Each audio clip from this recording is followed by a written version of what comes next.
How about now? Can you guys hear me now? Sure as shit hope so.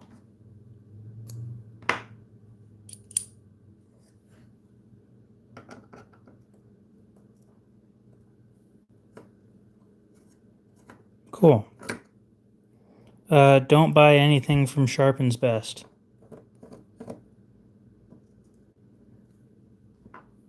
Thank you.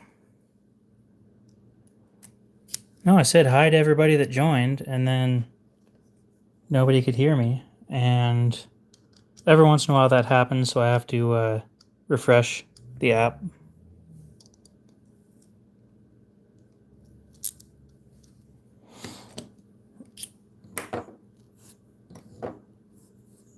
They suck.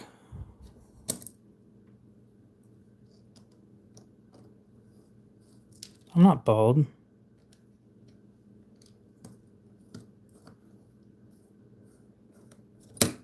I'm like nowhere near bald. Genuinely.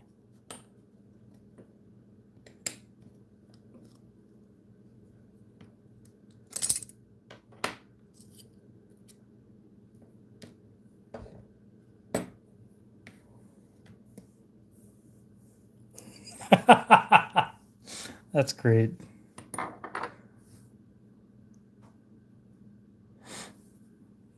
Yeah. Brad Buckner, the guy that he's the face of the company, will call you an idiot when you use it right because they designed it horribly. And then it scratched the side of your knife.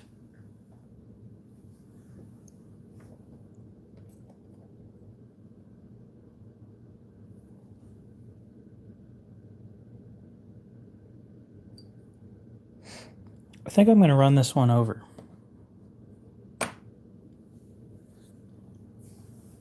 All this effort into cleaning this thing just to go outside and run it over.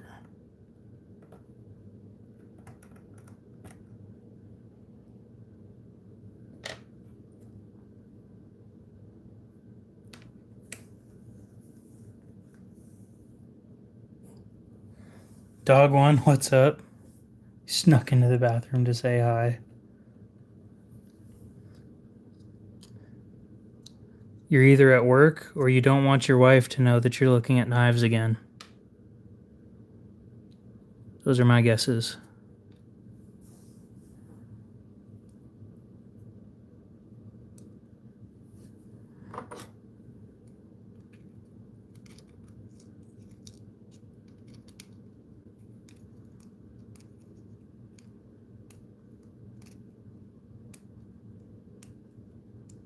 Must be a boring dinner if you hopped into my stream.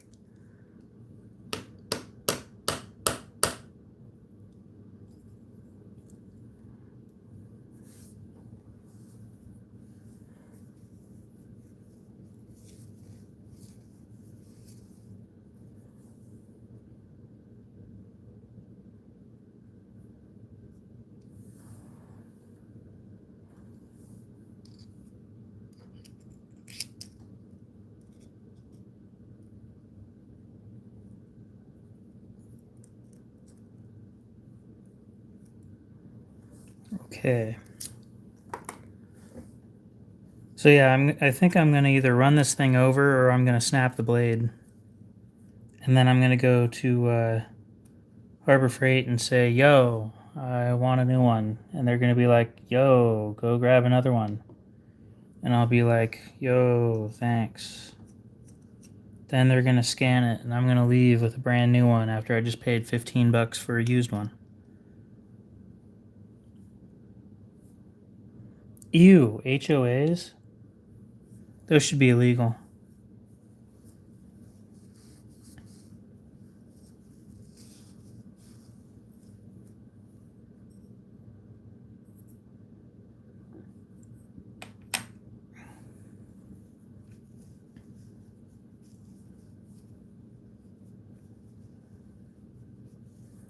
Really bad action. There's some rust on the blade.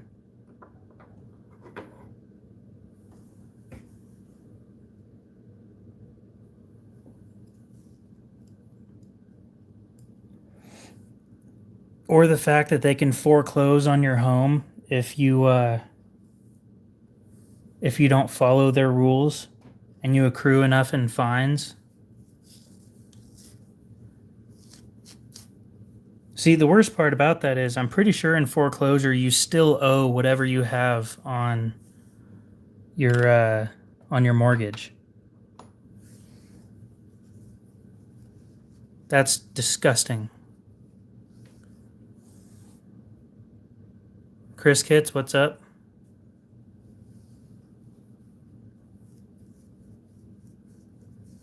Exactly. HOAs are disgusting.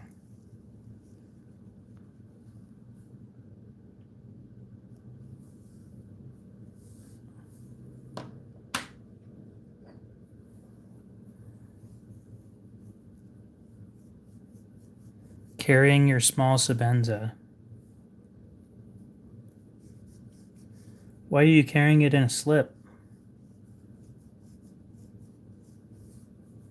You scared it's going to get scratched or something?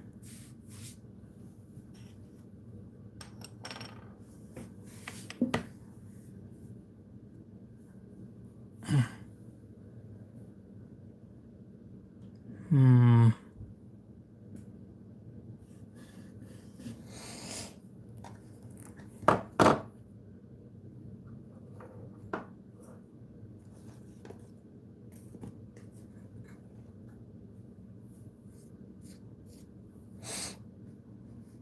Liquid Grin, what's up? A lot easier to throw it in the pocket with shorts. I don't wear shorts. I don't know.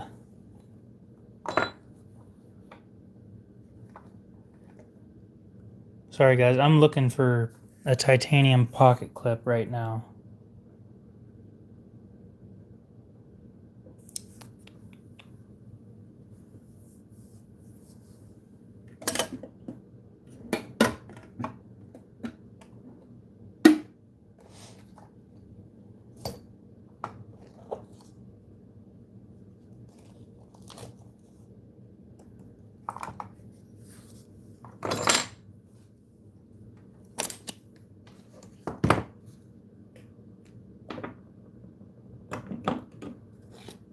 Where did I put that goddamn pocket clip?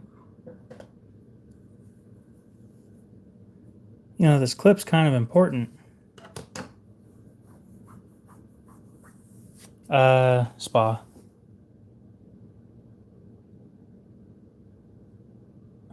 Oh. Right where I put it last time. Fucking moron. Imagine that, it didn't move from where I put it. Shocker, right?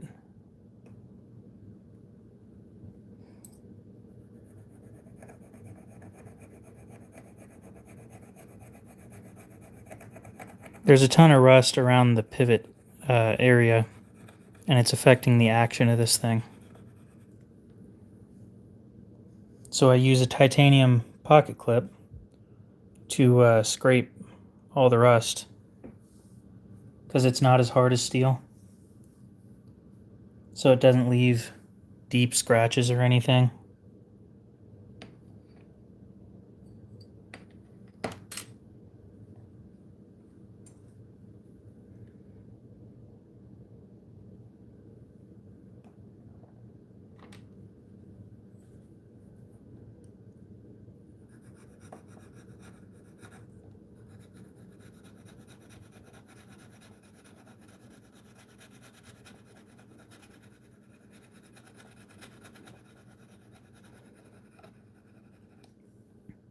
See, there are very few times where I think that an HOA can be useful, but it's not for the whole giving people fines side of things. It's more for the... Basically, yeah. It's a harder... oh, wait, that's oil. It's basically a harder titanium, or a harder aluminum.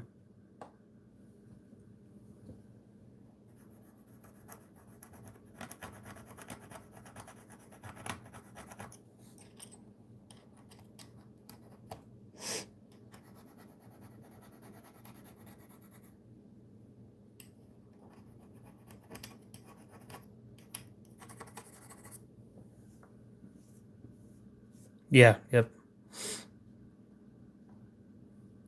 Man, shut up, Aiden. We all know that I have soft hands.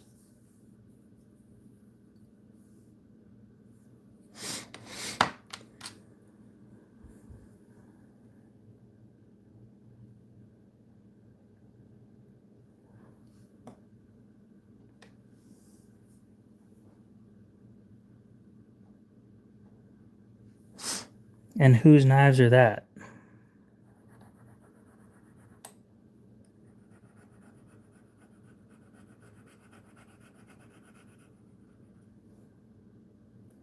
My God. You mean M-Tech? The best knife company in the world? You know they're completely honest when it says designed in America, right?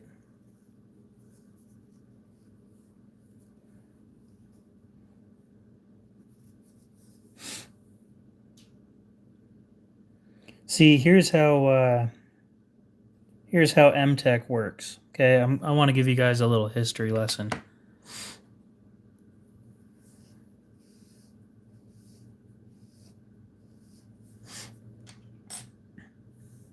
Well, soft hands, the downside of it is they get cut deeper if you do end up getting cut. Now, where was I going with this? M-Tech. The way that they get their knife designs is really interesting.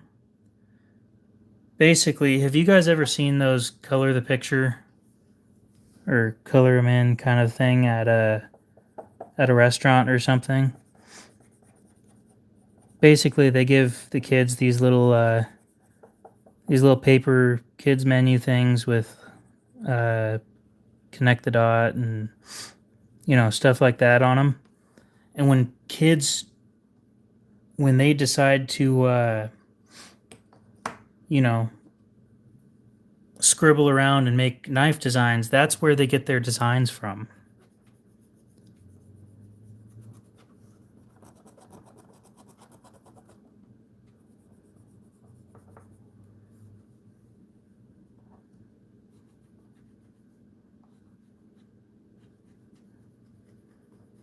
Just smile and nod.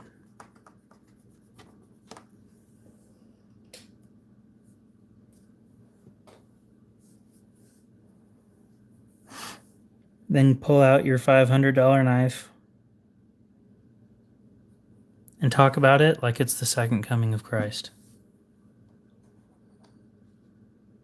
It kind of depends on how much you want to humble somebody.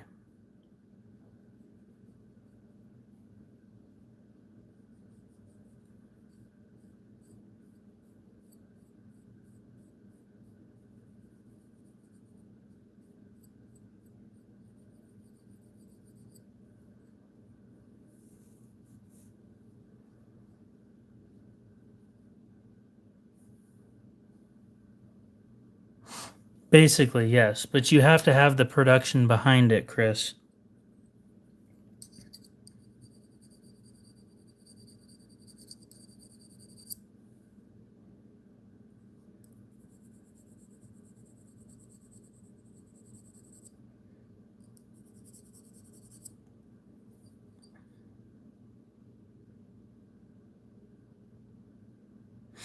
I have a feeling that Benchmade does something similar.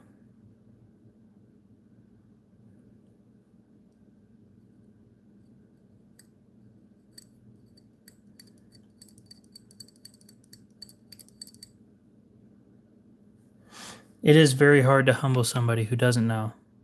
Fuck no, I'm not getting a Strider. Fuck that.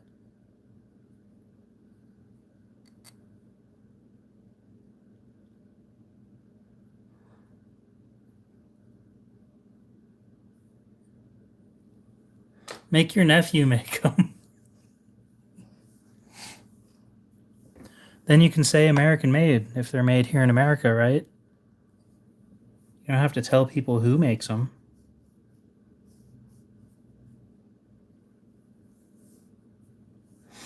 Is it really labor if they're having fun? Look, Uncle, look what I made. Cool. That's awesome. Now go make another one before I take your candy away and then you don't get a phone.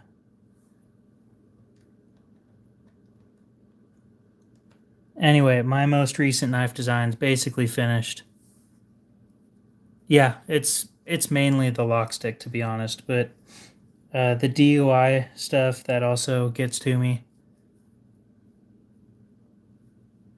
And but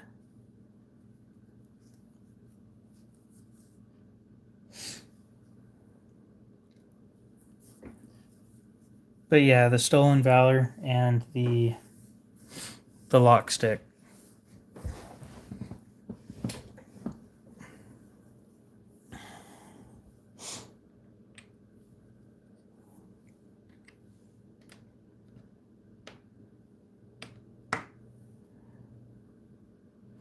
Gonzo, what's up?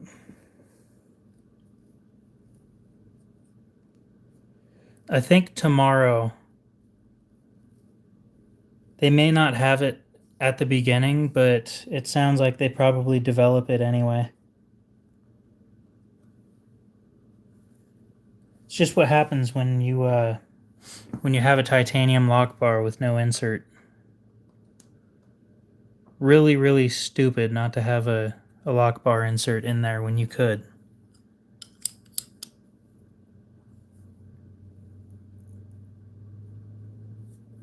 It's an option. The technology exists.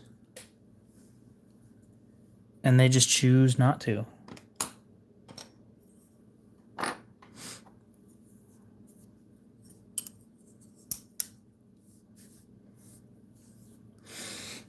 Not gonna lie, a lot of children know more about space than I do.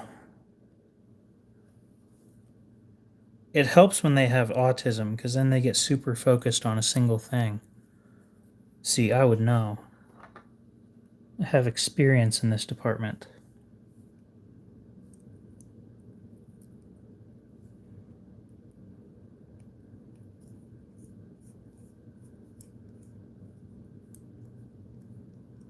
Oh no, I bought another one today. I bought it used for $15. Then I'm gonna probably snap the blade and go buy it, or go have it traded out for a new one.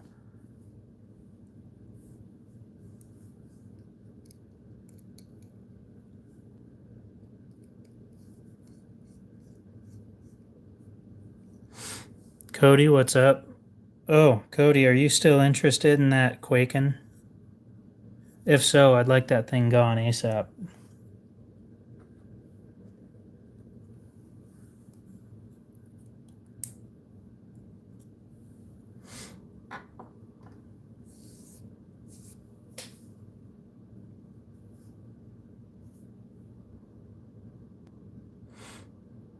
Here's the thing about lock stick, right? You can that's an optional thing. If you put a lock bar in it, which, mind you, we're talking about a knife that costs $850 plus.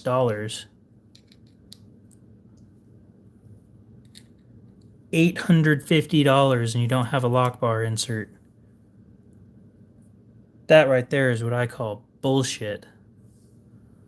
I wanted what I paid plus shipping, which was 106 plus about 7, so 113.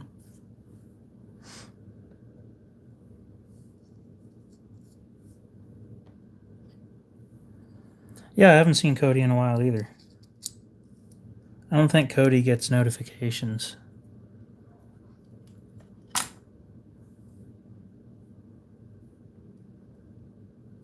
10 seconds.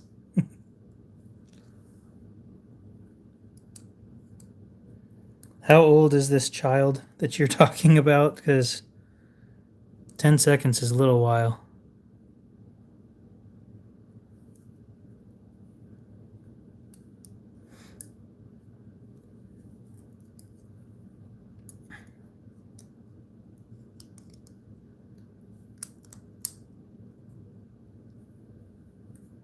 I think I'm going to get a Paul Mills, what's up?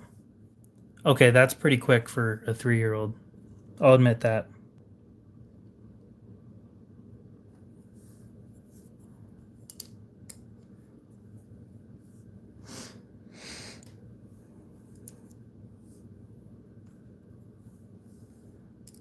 Ooh.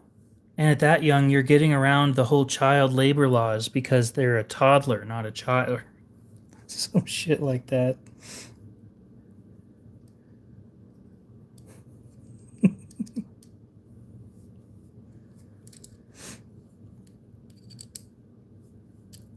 God damn, sometimes working on these things sucks. I don't remember what I could count to at the age of 3. That was 21 years ago.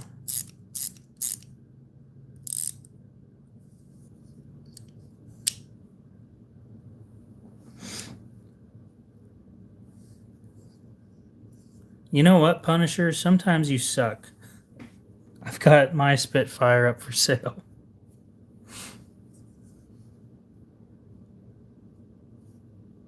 Yeah, I'll get you some pictures. I put it in a box and put it away. I had to clean up.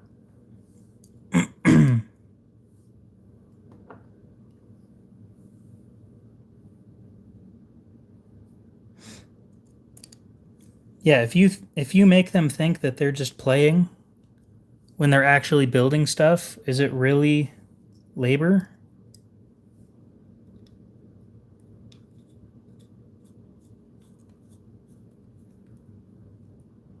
Hell no.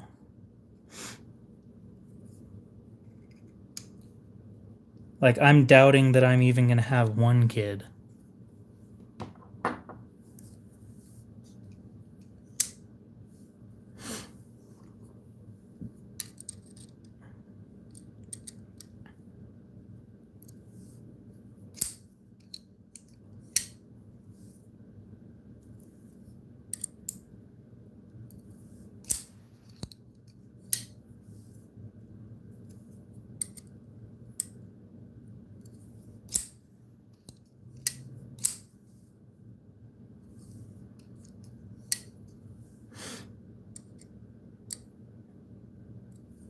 No, we had some medical people show up, and I had to clean up the area. So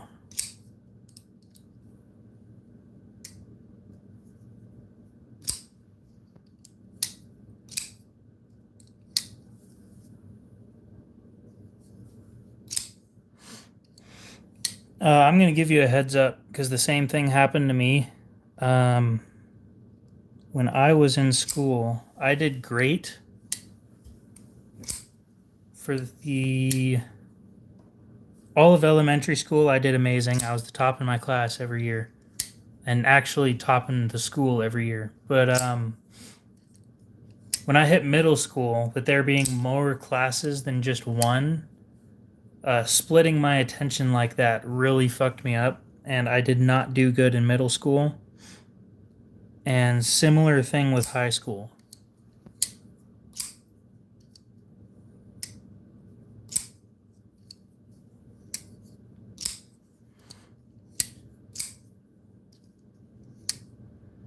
Spyderco used to void the warranty for that.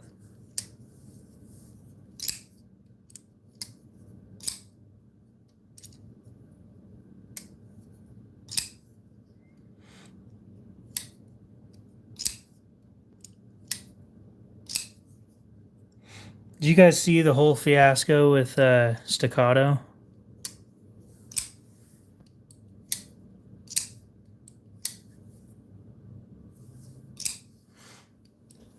All right. Time to measure some stuff.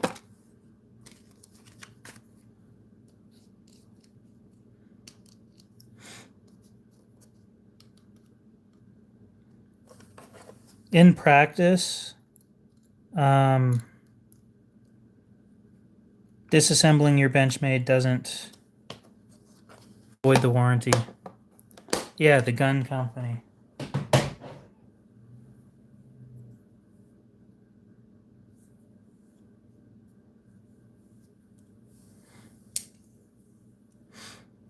They decided that used guns no longer have a lifetime warranty. So if you buy secondhand, then that gun doesn't come with a warranty. And then they got a whole bunch of shit from everybody. and they decided, maybe this was a bad idea, so they backed down on that. So now they're back to having a lifetime warranty, but getting people's attention like that probably isn't the best way of doing it.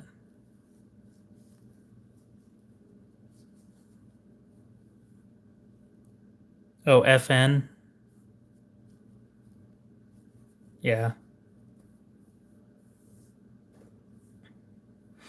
See, I would like to do warranties for the lifetime of the knife. For my stuff, it's just expensive if people decide to take advantage of it.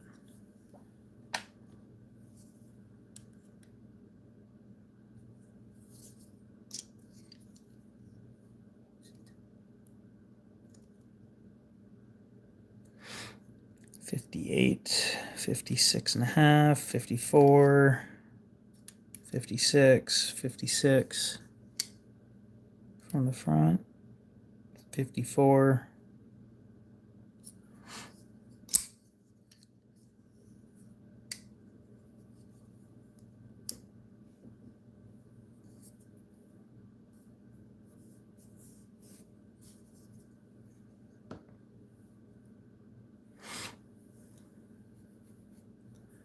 Yeah, I just can't justify doing a lifetime warranty on stuff. Especially with my first models. So I've talked about it. And I'm likely going to end up doing it. They want me to do a batch of 250. Of course, they'll sell me 20.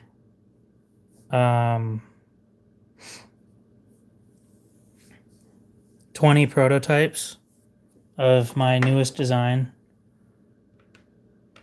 And then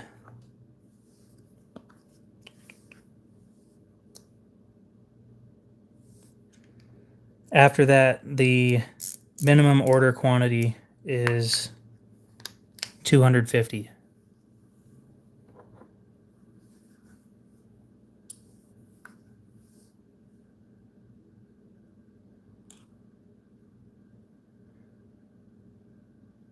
All right, well, Cody, send me a message on Instagram or Facebook or whatever, and I'll send you some pictures of the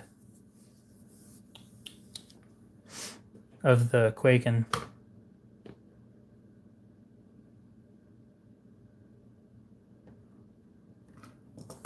Okay, so this needs to be thinned. It's funny, I'm doing all this work on a knife that I'm just going to break.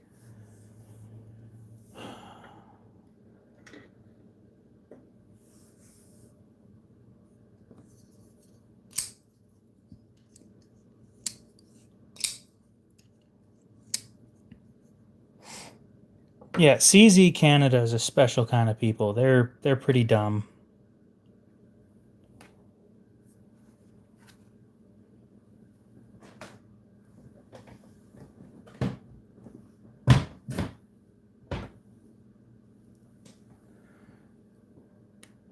All right.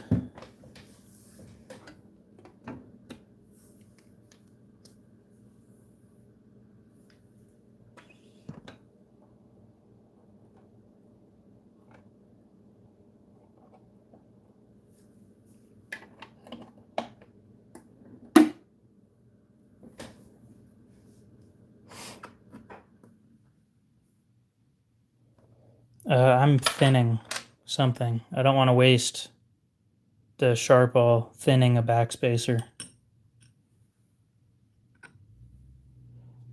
Yeah, being a knife company and then voting for anti-knife or lobbying for anti-knife laws is just dumb. Like, you're ruining your own.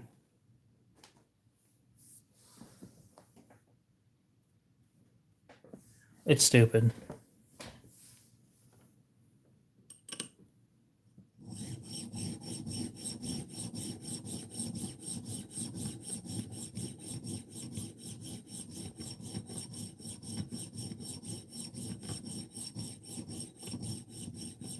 No, he literally called me an idiot for not using that thing right, even though I did use it right. And it still damaged my knife.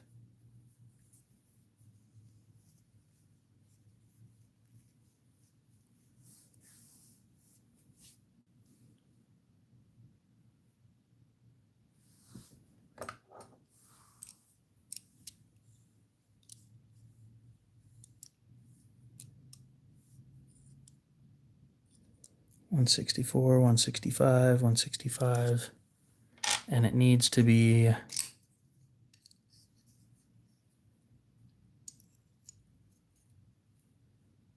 $157. Ooh, it's going to be a lot of thinning. Yeah, it's an SATC or something sharpener. Have I peaked in sharpening? Probably not. I'm close though. I don't know if I could get 30% better than I already am. I think right now it's that final 15% or so.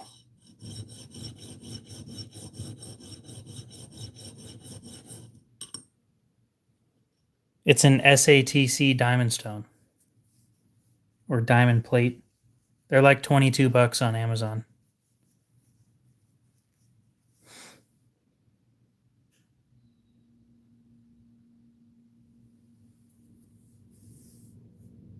Yeah, it's just a diamond plate. It doesn't come with the base for it. I don't think I'm thinning this thing at all.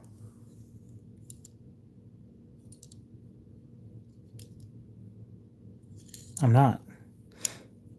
They used hardened steel for the backspacer. That is weird. I've officially killed a stone. Everybody, congratulate me in the comments, please. Oh. No, that was the Sharpen's Best. This thing.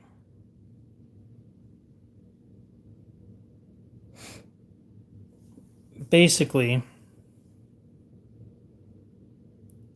these carbide bits, they've got a corner right there. And that corner isn't embedded in plastic, so it'll damage your knife if you have it at a slightly wrong angle. This knife, or this stone, has sharpened over 300 knives.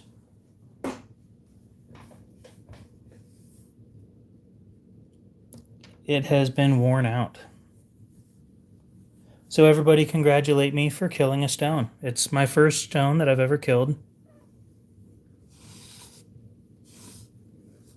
Before I originally really got into sharpening, I bought that thing.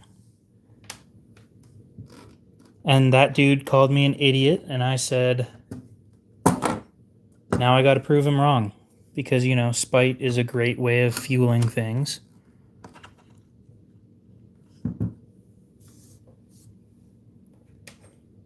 And, yeah.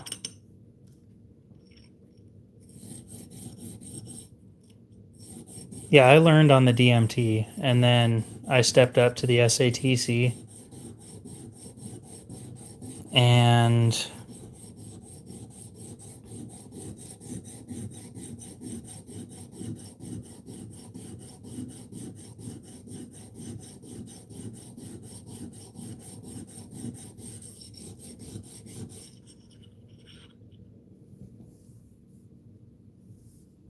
I might need to step it down.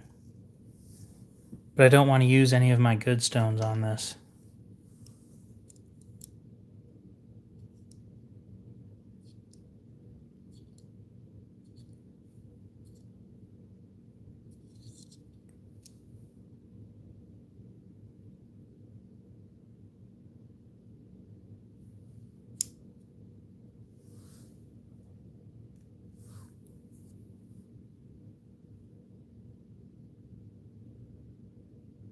I feel like I'd ruin the vitrified one. However, that 120 will definitely do this.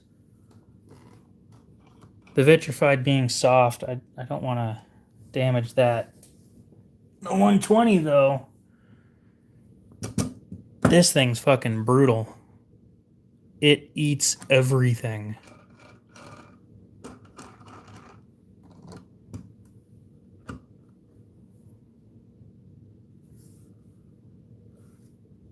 I've actually noticed that my Smith stone has gotten lower grit the more I use it, because I only use it to take the burr off.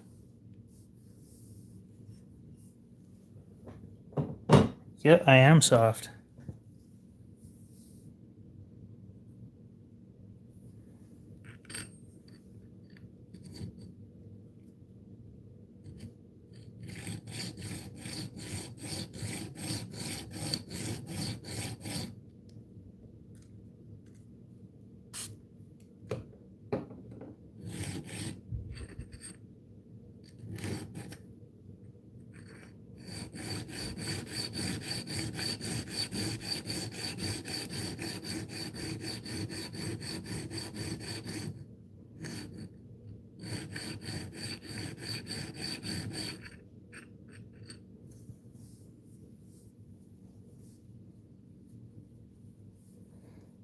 Yeah, this thing's... I don't think I'm ever going to wear this thing out.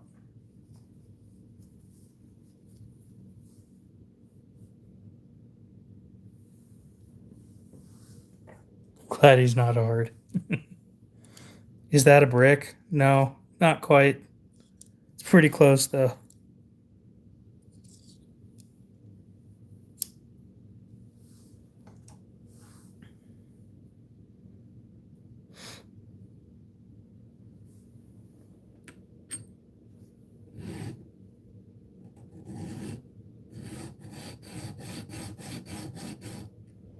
So I do have to ask. That's going to increase the shipping cost by quite a bit if I sent that thing.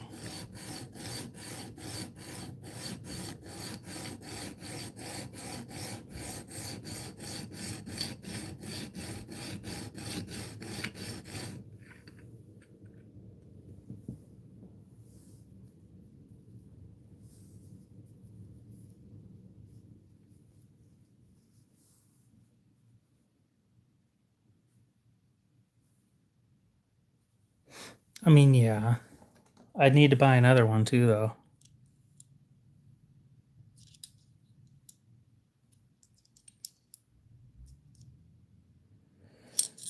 All that for 1/1000th of an inch. Yeah, fuck this.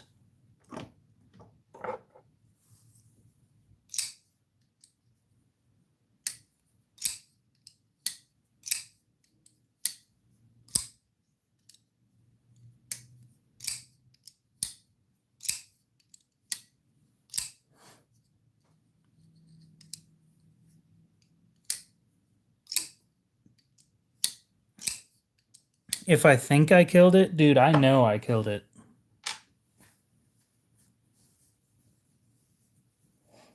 A new one's, again, $22, so I'm not really concerned. I'm gonna go wash this thing real quick.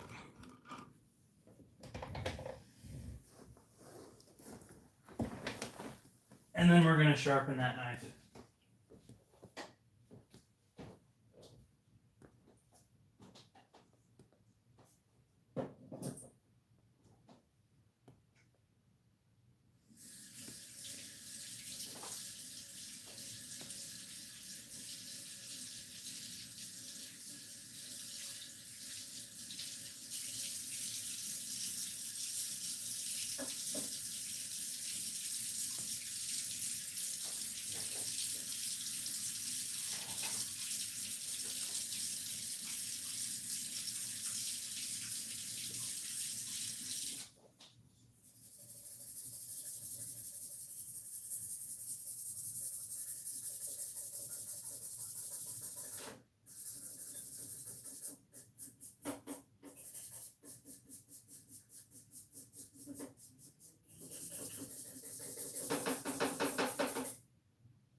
that is so much cleaner.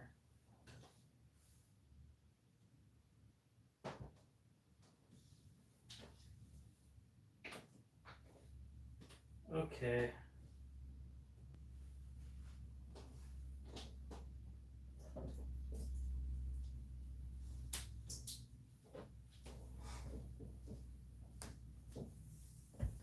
Back to the stone that I killed. You know what bothers me? I mean, not really bothers me, it just annoys me.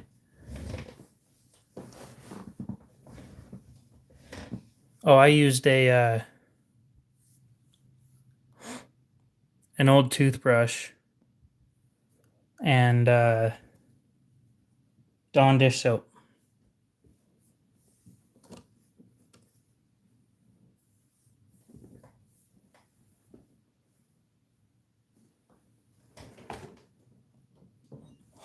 And I currently have it sitting grit down on a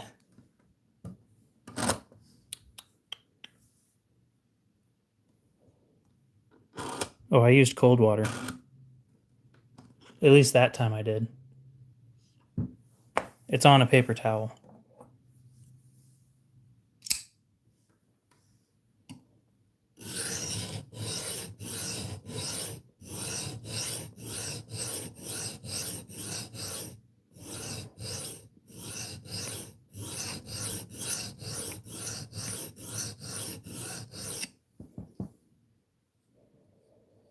Maybe it's not dead after all.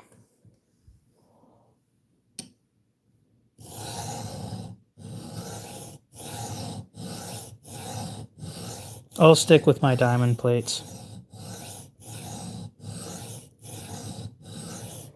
I think tomorrow I might be testing that Rex 121 though. It depends on how humid it is.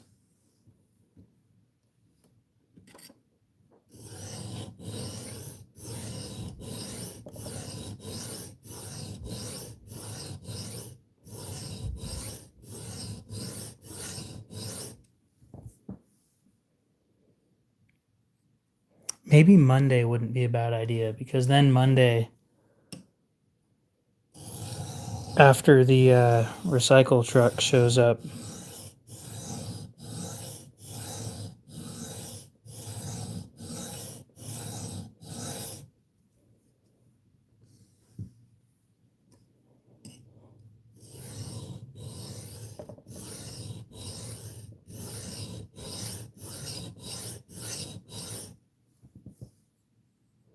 Frank, what's up? How's it going?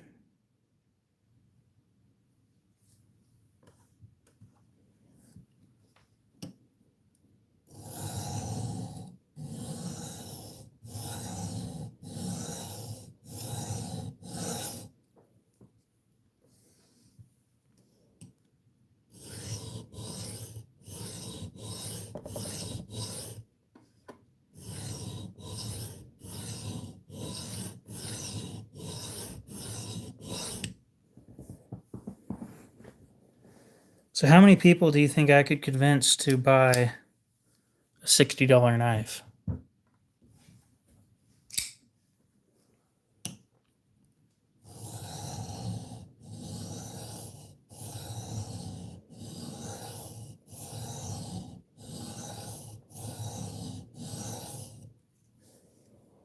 I also need to get them to sign an exclusivity agreement.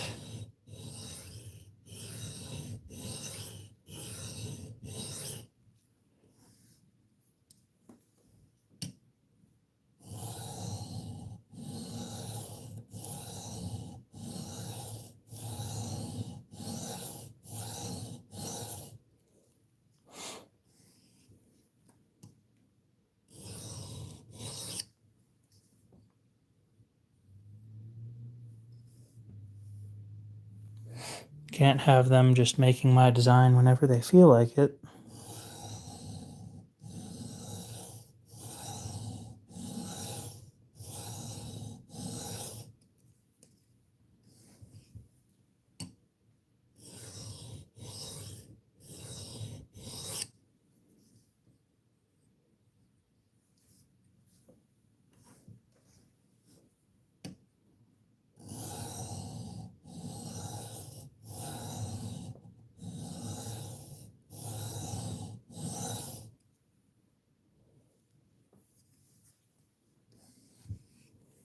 Nice.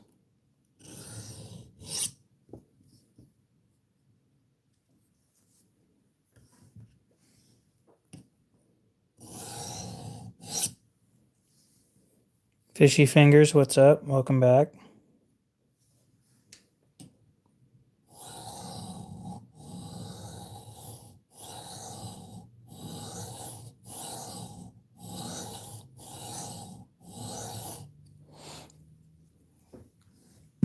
One of my buddies has a Buck 040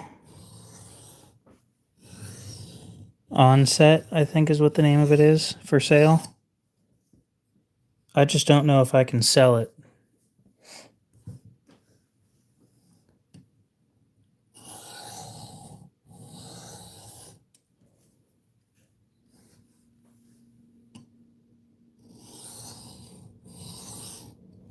He's also got a bunch of mini Griptilians for sale.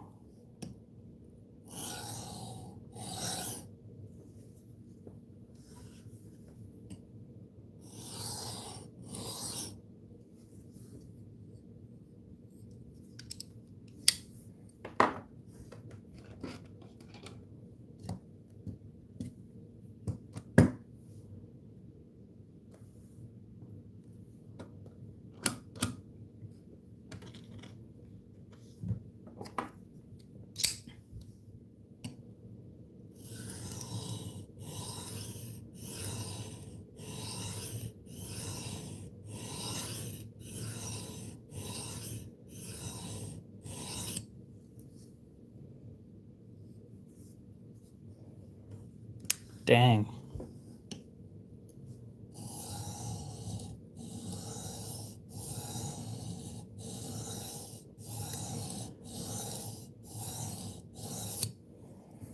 The first knife that I bought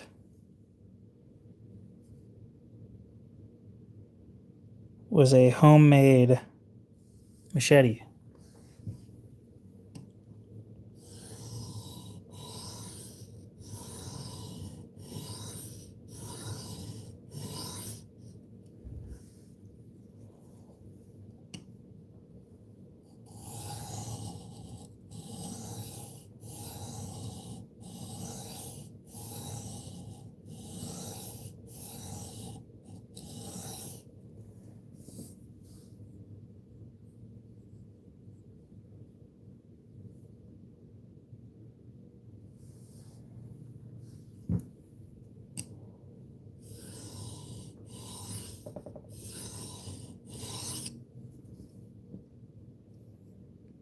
I got it for a whopping $7.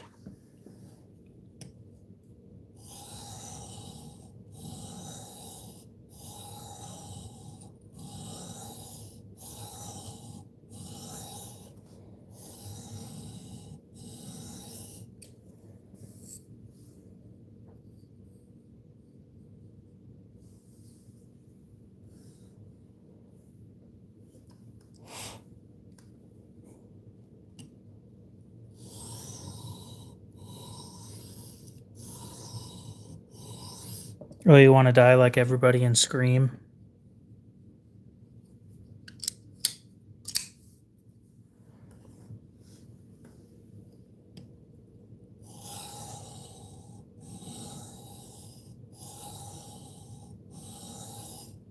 Speaking of Scream, there's a possibility, not a 100% probability or anything, but there's a possibility that Chavez might come out with an exclusive knife this year.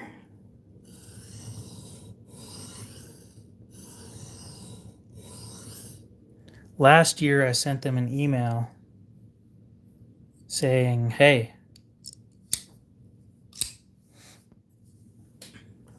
you guys should make a Scream version of the Redencion Street and the Redencion 229 with a clip point blade, a satin clip point blade, and a DLC set of titanium scales. And when you do that, have the pocket clip look like the Scream mask. Are they going to do it? I don't know. But I brought it up last year because this year's the 30th anniversary of Scream. So my thought was they make 30 of the 229s and 30 of the streets.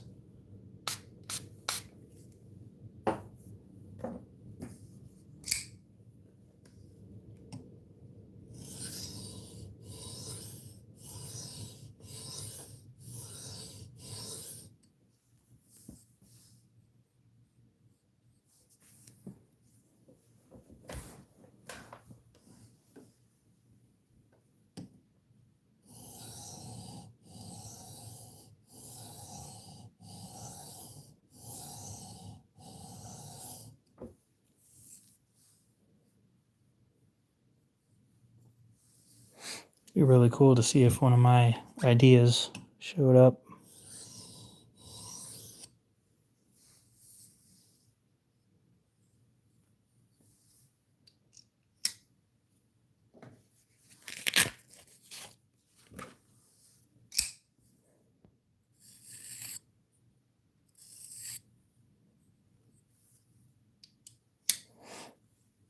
I doubt they'll give credit for it.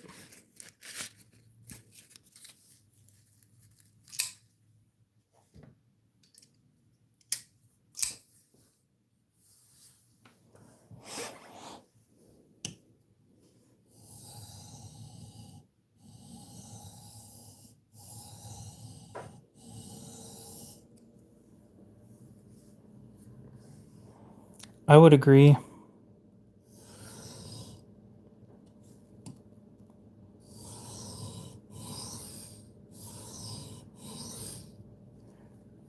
But like I said, the question is how many people can I convince to buy a $60 knife? Is it going to be a $60 knife? Is it going to cost more than that?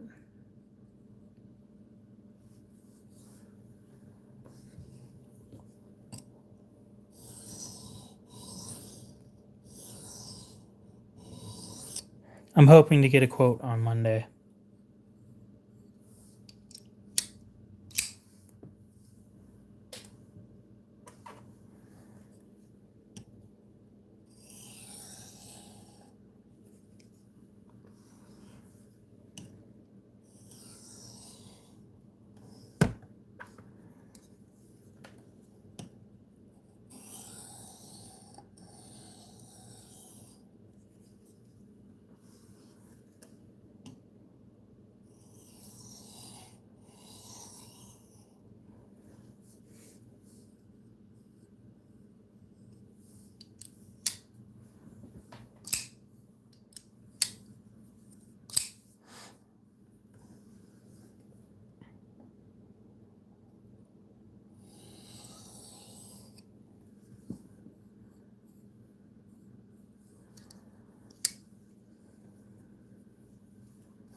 It's funny because this thing went from being a pile of shit to being a good knife now.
Damn.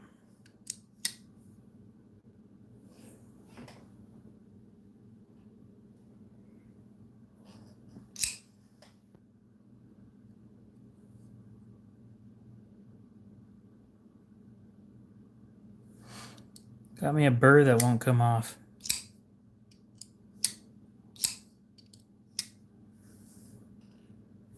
Okay.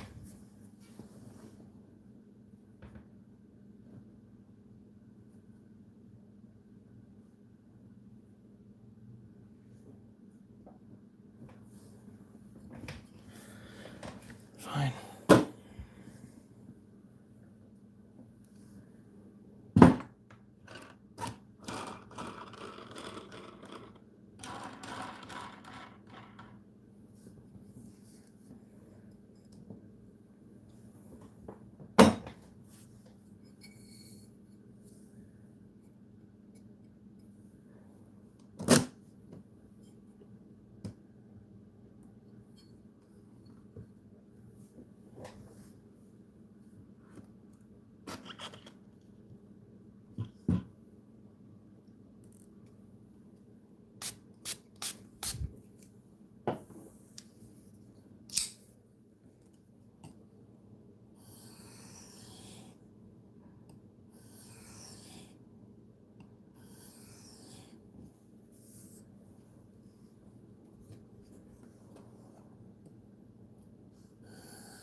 I see.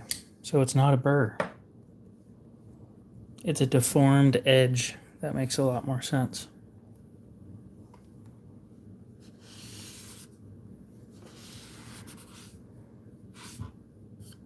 A burr would have been long gone by now.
Just about anybody. It kind of just depends on how much you want to spend. But anything could be a decent poop knife.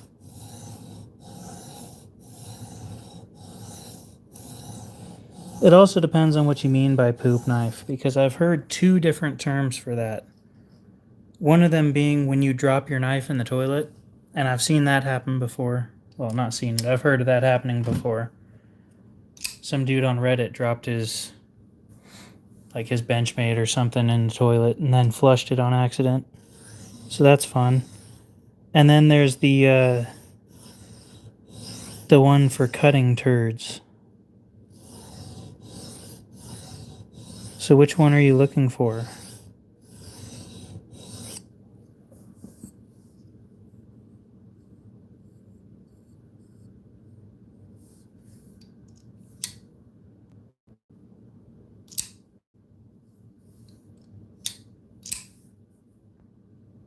And Umnumzon is always a good option.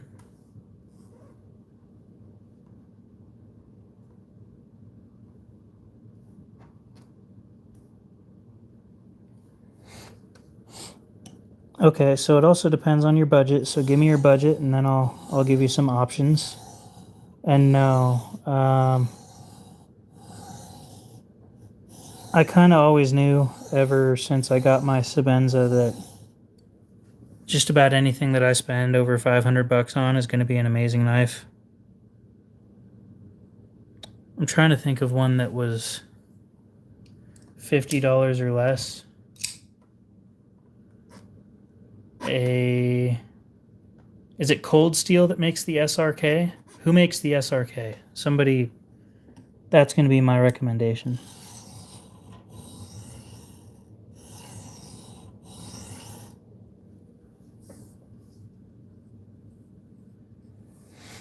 I think it's Cold Steel. I'm not 100% sure on that. I'm not a Cold Steel fan.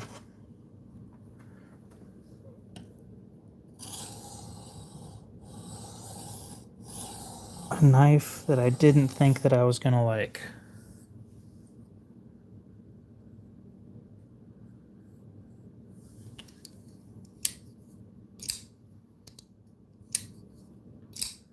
Oh yeah, Cold Steel is my option because, you can beat the shit out of them. Somebody's going to find that really funny.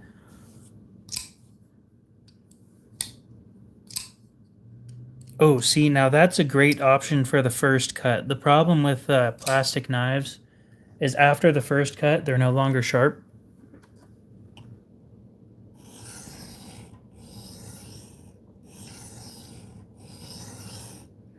But yeah, Cold Steel SRK is going to be a good option.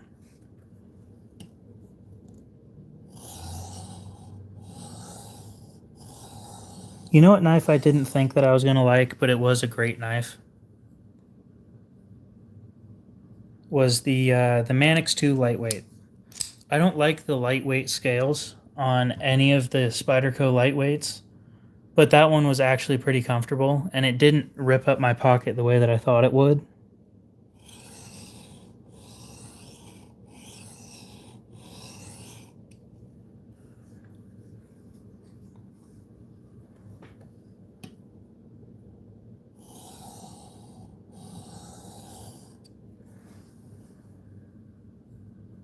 Oh yeah, the SRK comes in plenty of different options. I think there's at least 4 options for it.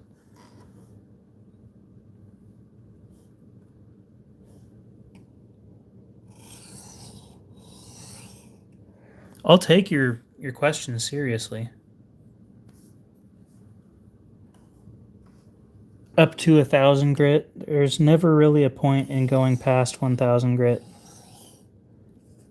I tend to leave everything between 500 and 1,000.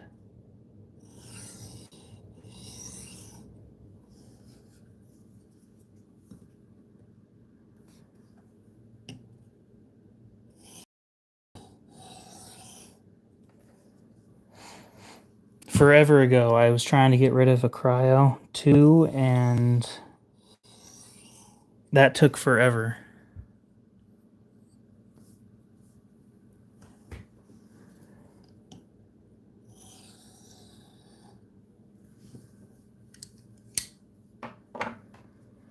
So this one that I'm sharpening is in D2, and I'm likely going to finish it here at 1,000, and then I'll strop it and be finished.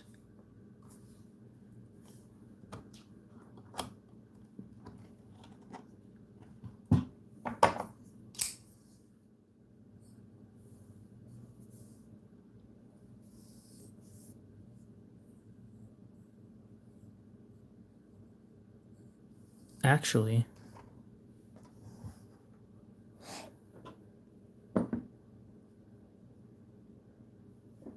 now if we're talking about the knife that I regularly carry, it's a large Inkosi. But if we're talking about a knife that I didn't expect to enjoy, it's the Manix 2 Lightweight.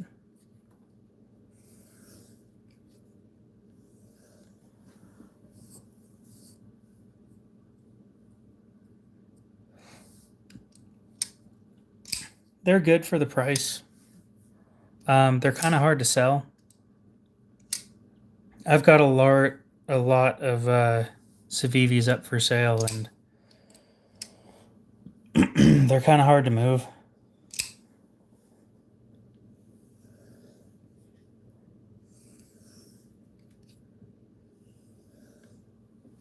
So if you're interested in like an Elementum or something, and you have Cash App, then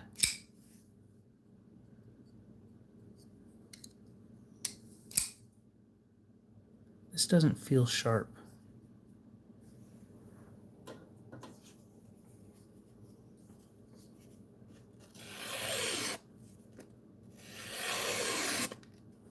Okay. Yeah, that's fine.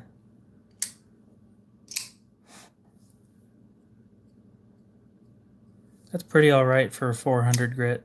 Oh wait, I ended it off at 1,000. Never mind.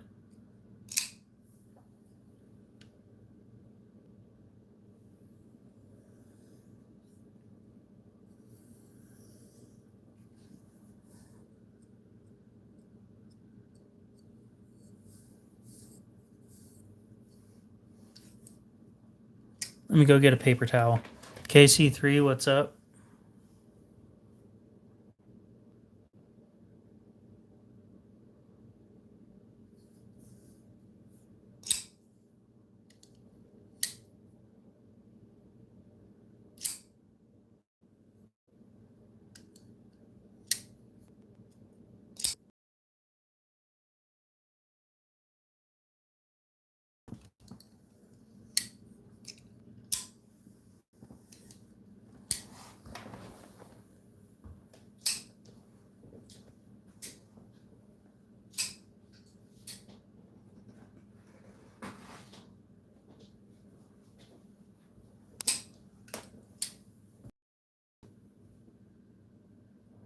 I took a break.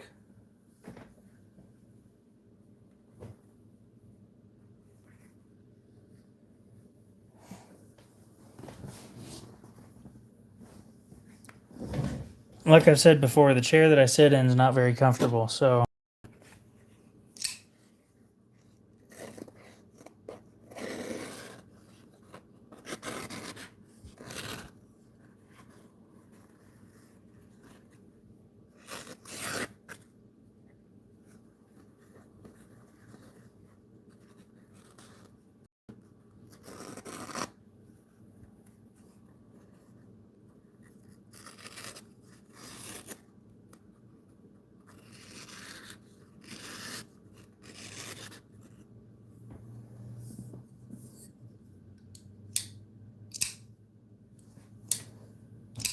yeah, I've got a Wii Banter that I've been trying to get rid of too. It's actually not as bad as I thought it was going to be. No? I just took a break and was sitting in a recliner instead of sitting in a desk chair.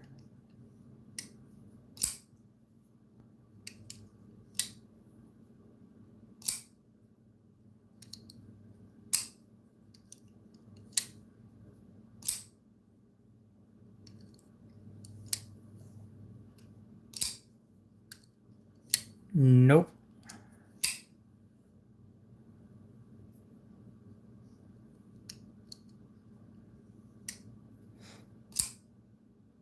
No, I'm still sitting in the desk chair. I took a couple days off of streaming.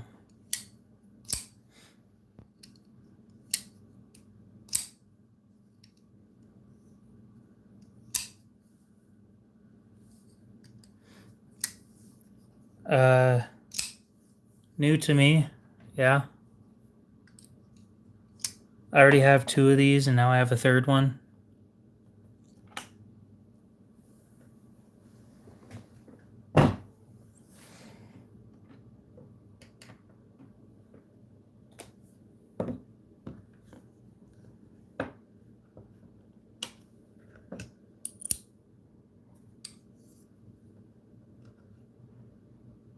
No, it's that Icon knife from Harbor Freight again.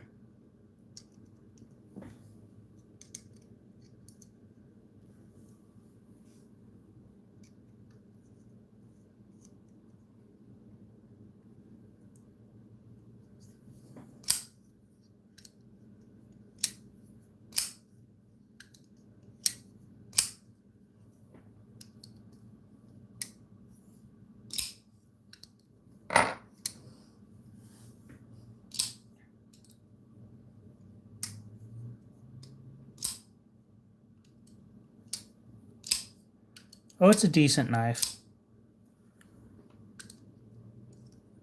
The thing that's amazing about it is the lifetime warranty. The lifetime no questions asked warranty, mind you. So in reality, these things are probably made and cost $14. Each one of these probably costs $14 to make.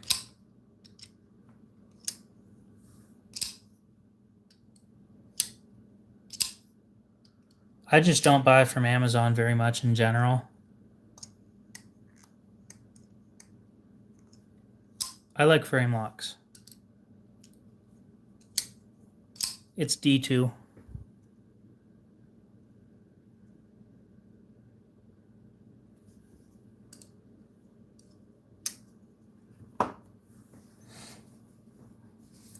Yeah, frame locks are my favorite.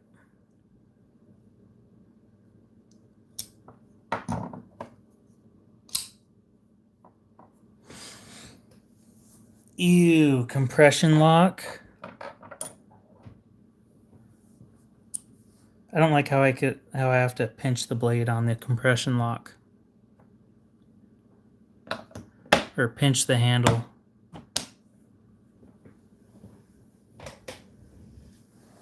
I think it's going to be either tomorrow or Monday. I'm going to be testing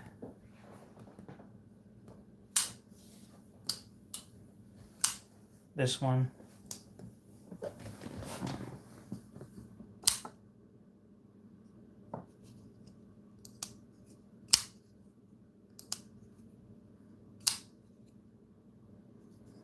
Yeah, I hold it like this.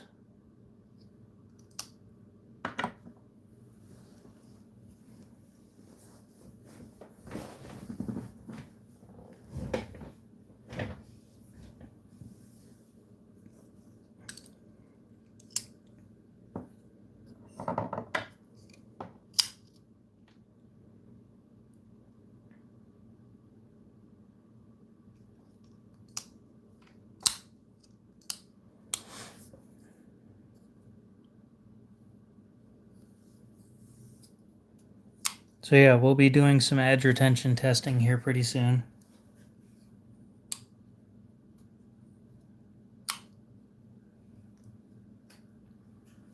No, I'm not selling it.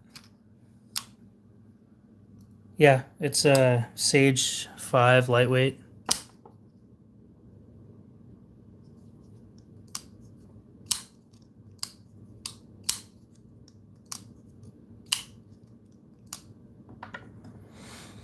Indeed.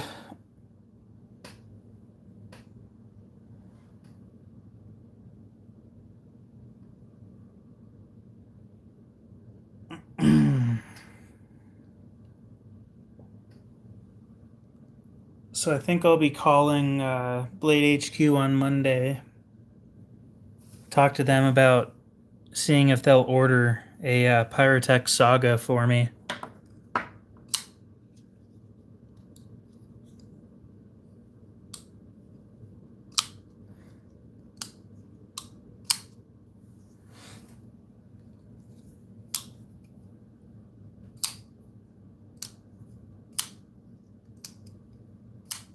Yeah, remember when the Sage 5 and Rex 121 was like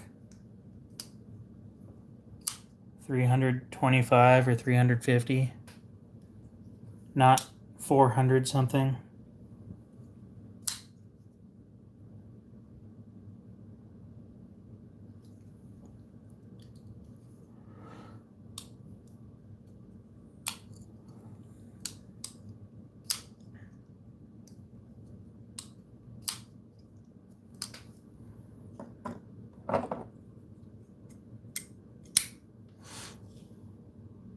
I like to say this one's smooth. It could be smoother.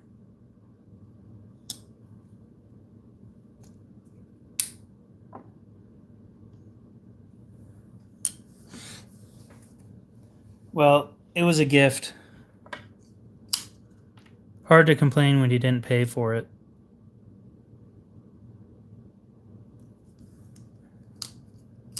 The whole knife overall is comfortable, though. It's just the scales are a little weird. They don't feel like the usual lightweight scales, which I'm not against. Yeah, I'm probably going to stay away from those. The crossbar lock just isn't my thing. Although I'm currently carrying one.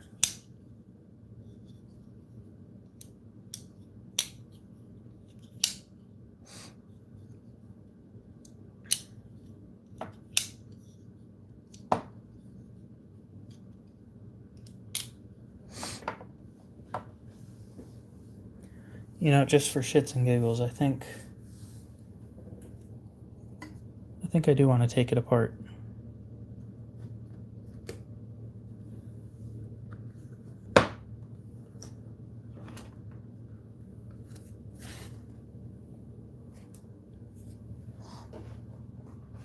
Take it apart and polish the washers a little bit.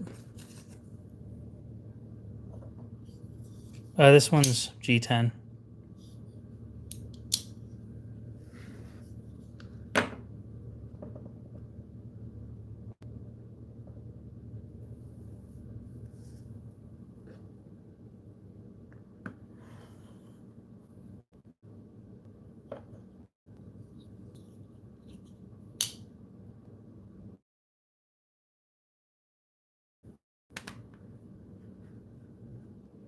I think autocorrect's great. It's hilarious when it really screws people up. Yeah, so this is a Schwarz Enduro.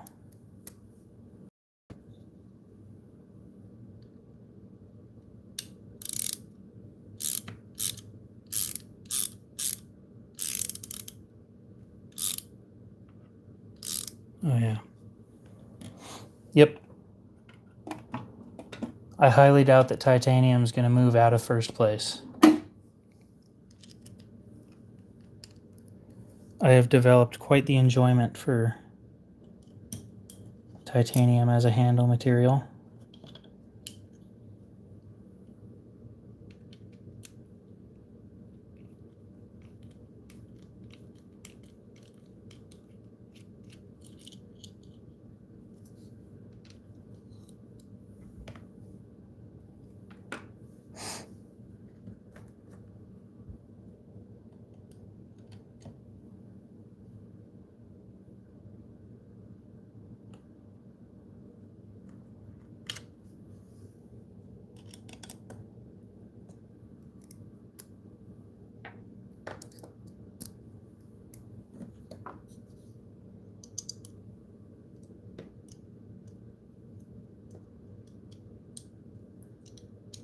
So did everybody agree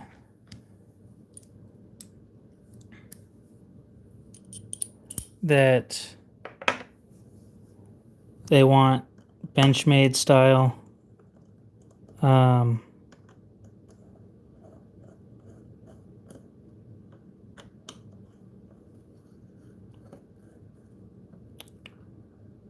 pocket clips? A bent steel deep carry pocket clip.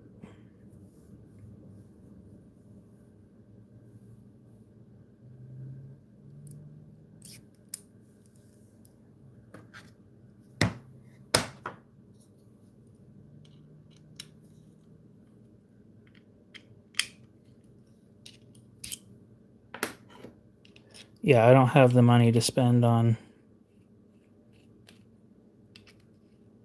knives for National Knife Day or whatever. I'm saving for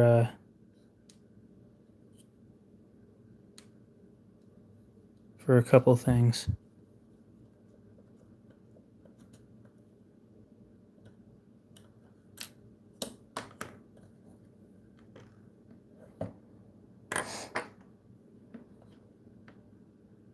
Oh, yeah.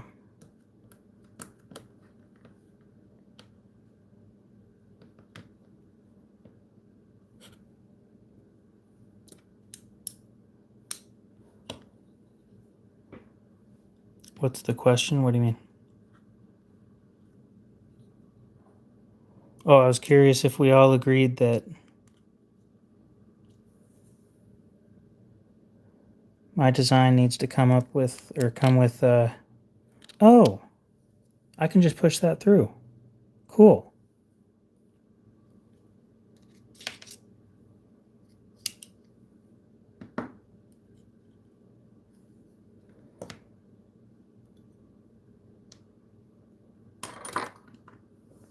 Some of you guys might find this kind of cool. TJ put some Easter eggs in this knife, as he puts it.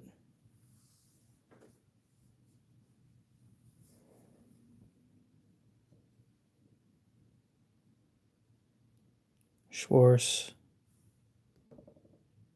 USA, MagnaCut, patent pending.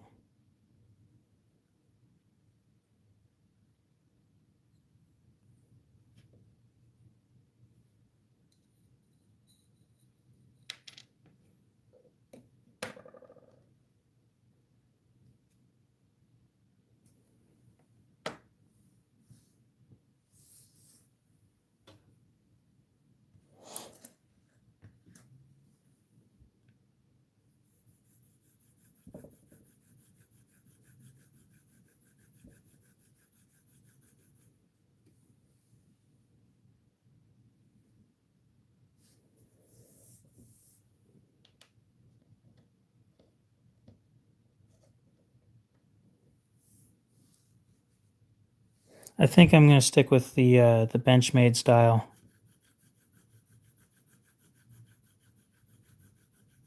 All that really matters is where the holes are placed.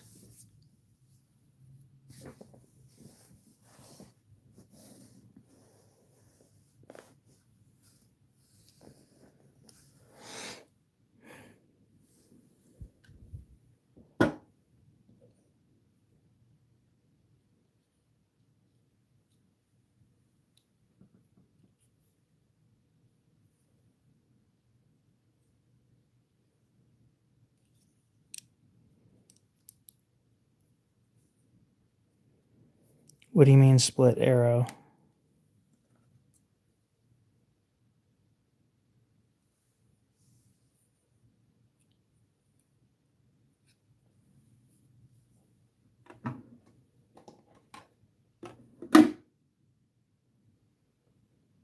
Wait, an Ozark Trail and MagnaCut.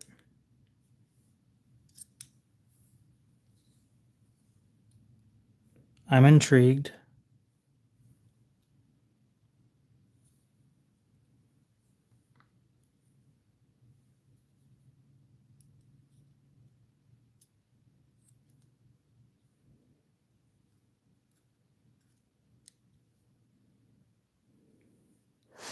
Because by the sounds of it, MagnaCut isn't overly hard to heat treat.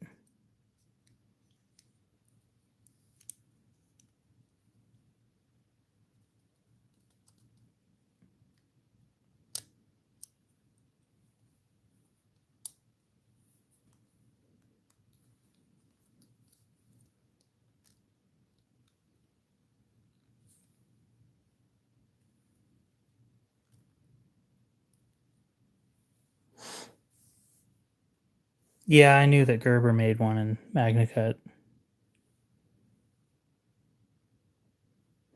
I just tend to stay away from Gerber.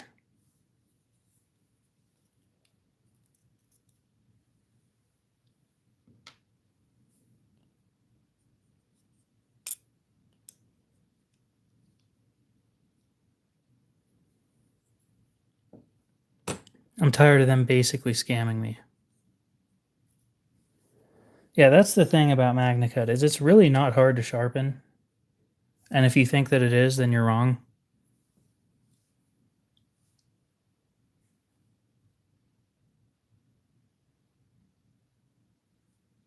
Either that or you got like a really, really hard heat treat.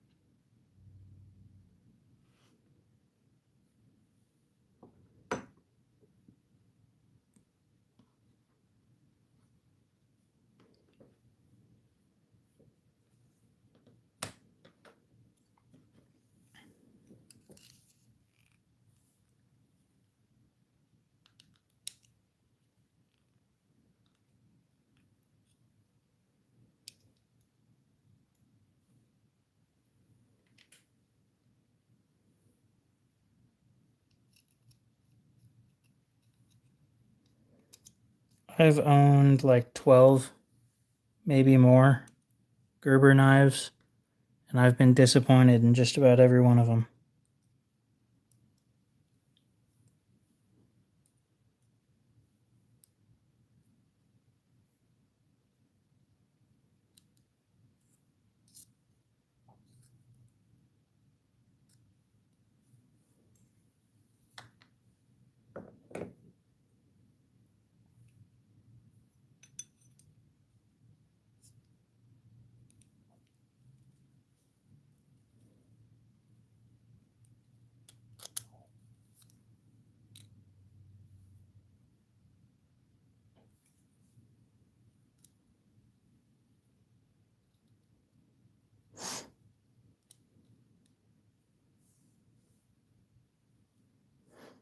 Yeah, I would agree that most blade steels, when heat treated properly, aren't that hard to sharpen. But I also understand that I have a lot of. I've never tested their US made stuff because I've been scared that I'm going to get ripped off the way that I was with the Chinese stuff.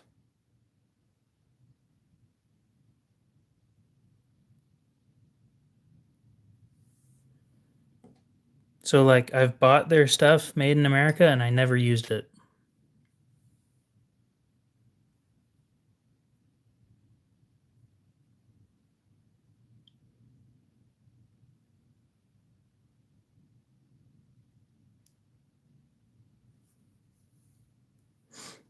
USA Designs. Thanks, Aiden.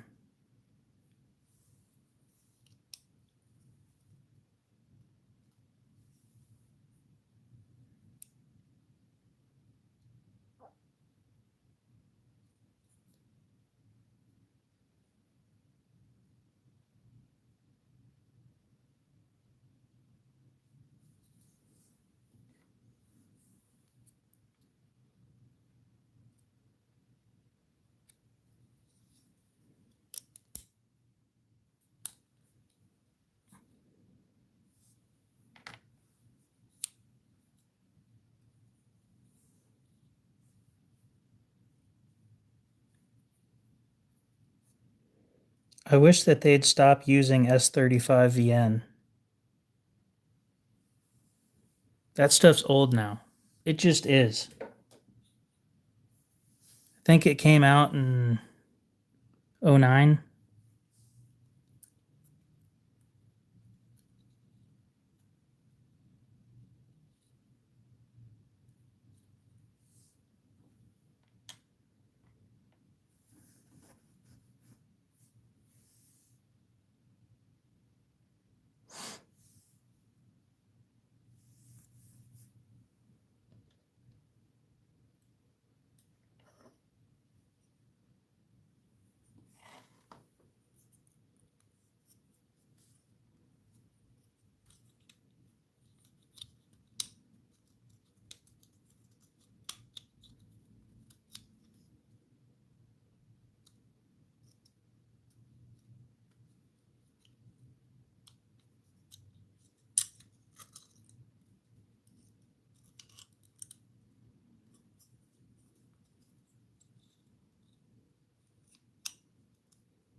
There we go.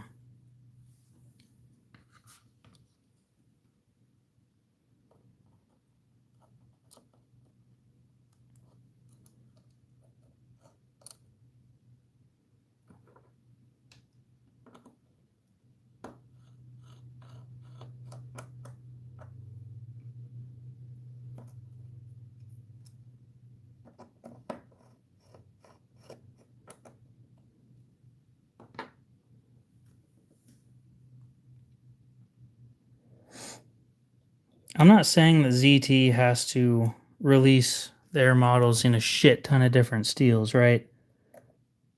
I'm just saying you've had some of these models for a decade and you've changed the steel once.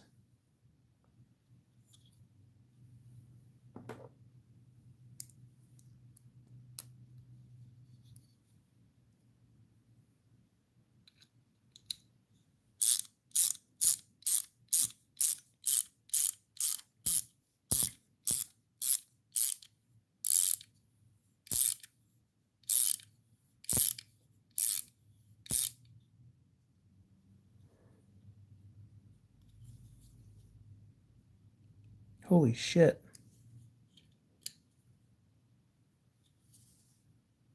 I definitely over tightened that. Whoops.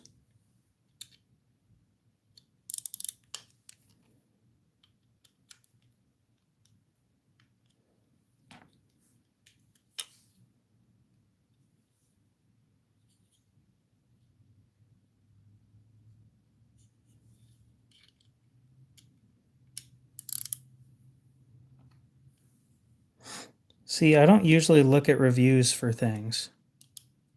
Because a lot of the times I'm the person making the review.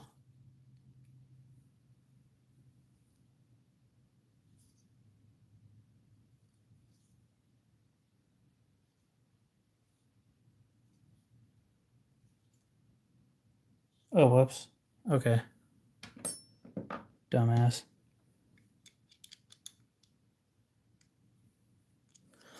So, by the way, guys, the Enduro here does not like it. Stever, what's up? When you put one of the springs in upside down.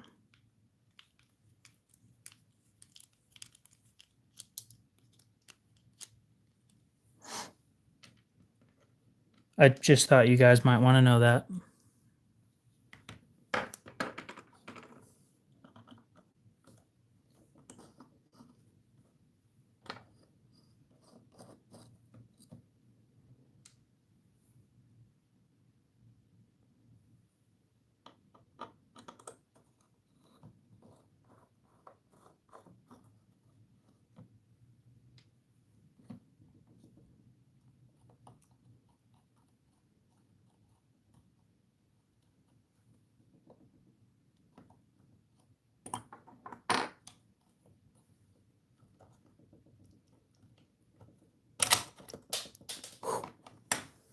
So glad I know where that landed.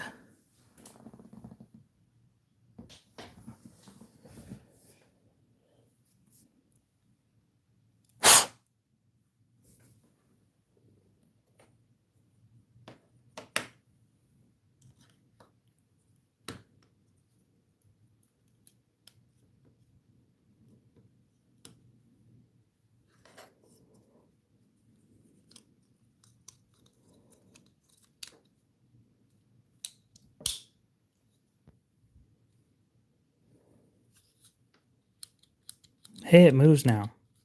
Instead of being a fucking fixed blade.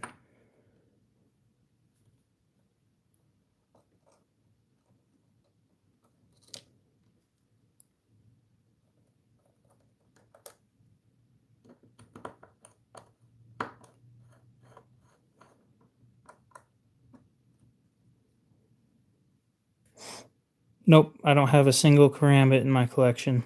I used to, and I sold it for like $5. I don't own very many things that I can't sharpen.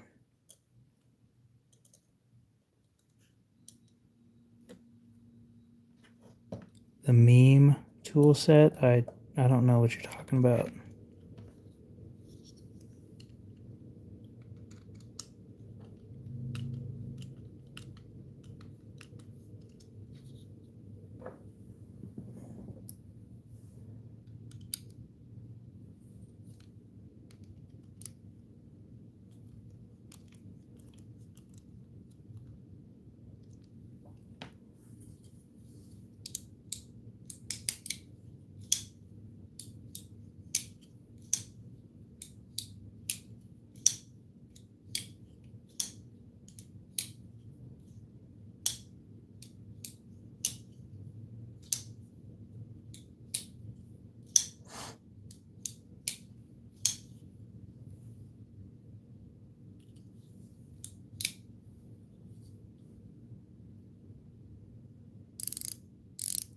Oh, I've never seen it called that.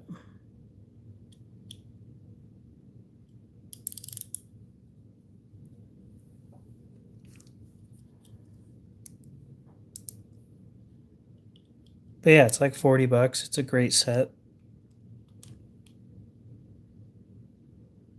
Especially when all you're doing is working on knives all the time.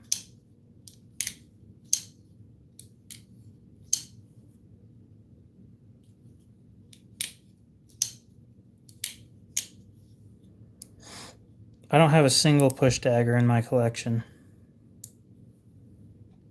I don't have a reason to own one.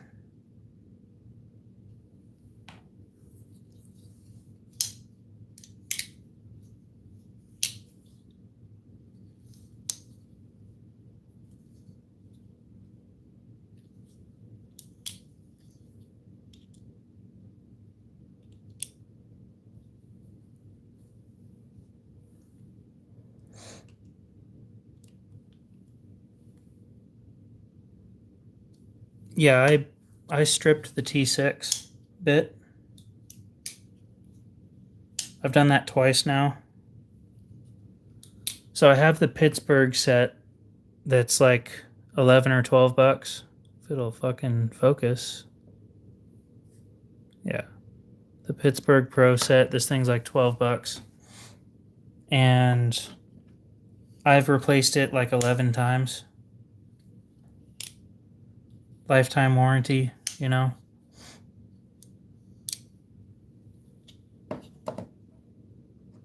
Jim, what's up? I should probably check where that pocket clip is at.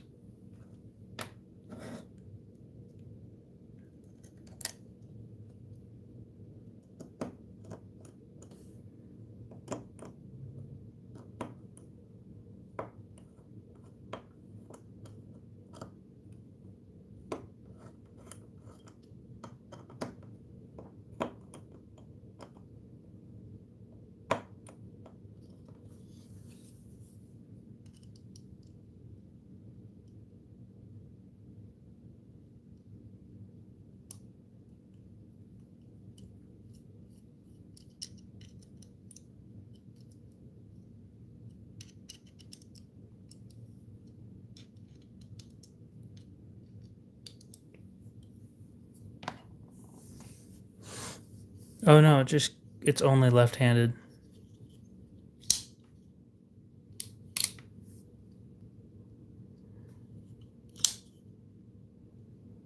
Realistic Woodworking, what's up? YouTube Music Portal, welcome back. Yeah, this one's only left-handed. I traded a Small & Cosi that I'd been trying to get rid of for it. So I think that it was a good trade. It was the only one left on the table at the knife show.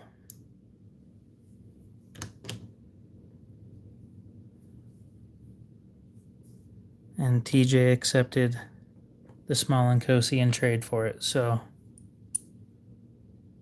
Well, welcome in. Probably be ending the stream in about 14 minutes.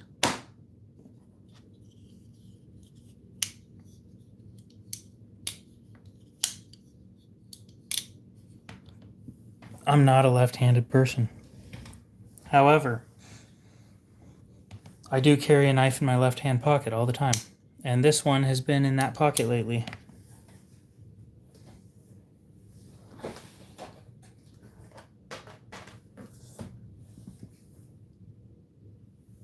Favorite Kershaw knife?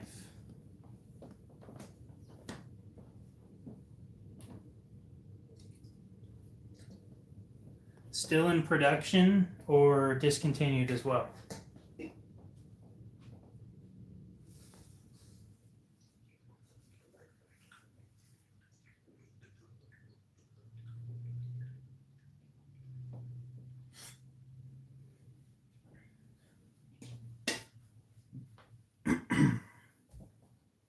Both. I like the Bonneville.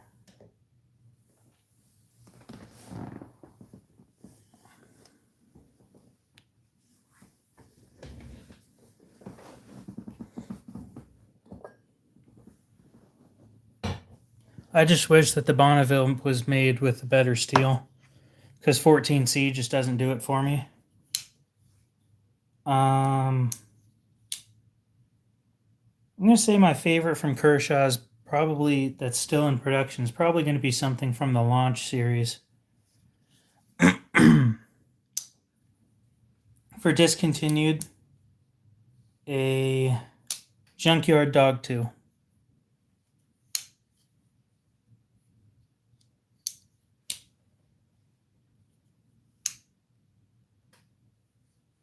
Let's see which launch specifically.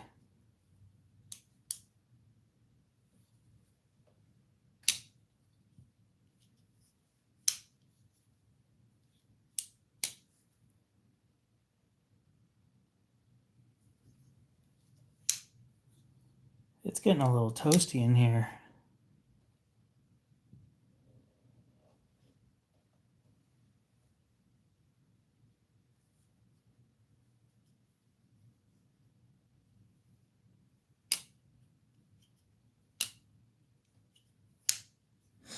The Blur isn't a bad model.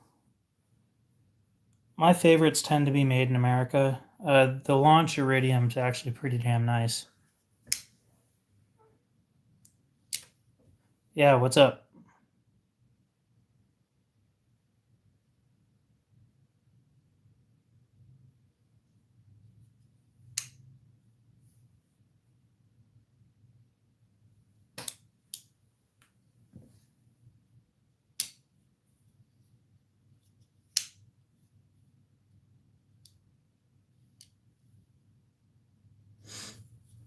I had a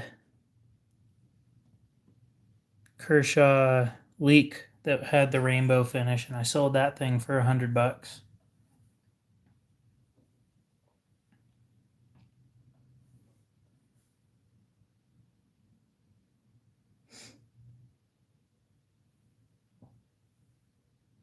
Here's my complaint about the Iridium, right?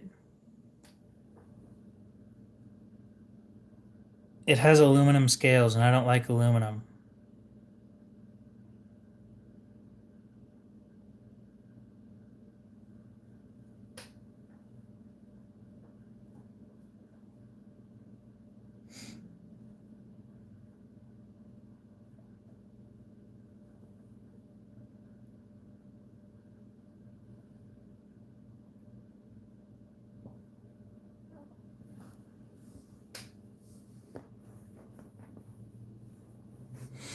I mean, I think ZT fills the gap a little bit better than Kershaw, but they have the same parent brand.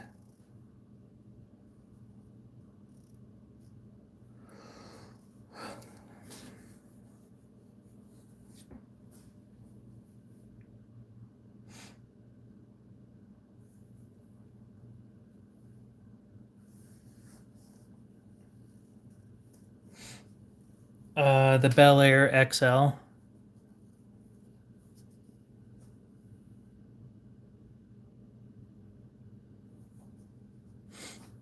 Yeah, Kai as a parent company is pretty damn nice.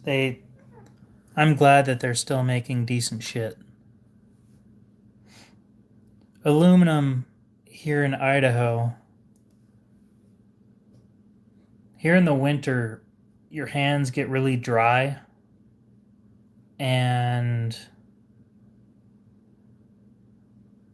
when they're dry, aluminum is really slick. I haven't had the same experience with titanium, which is weird, but hard anodized aluminum tends to be slick, and it also gets really cold.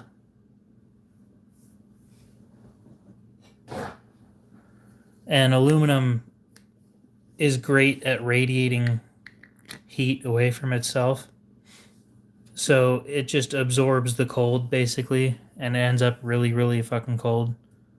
So you stick your hand in your pocket, and it's like having ice up against your hand.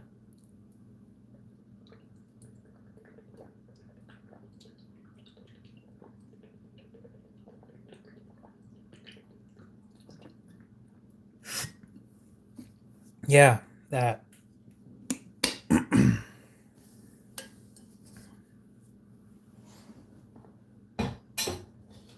Thermal conduction, or whatever.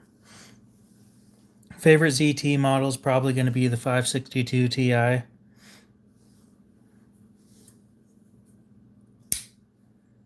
It's not how often are you cutting things outside with your pocket knife, it's how often are you reaching into your pocket. Which is often. You know when you stick your hands in your pockets to warm them up and then they don't get warm because you have an aluminum knife in your pocket and it's cold as shit? Yeah. That would be why I don't carry aluminum.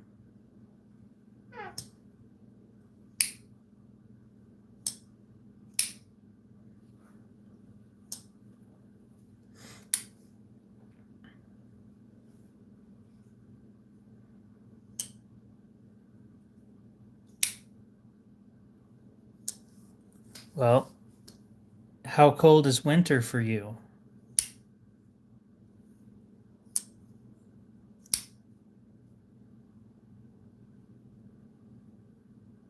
Never seen a leak with a Lynch Northwest clip on it.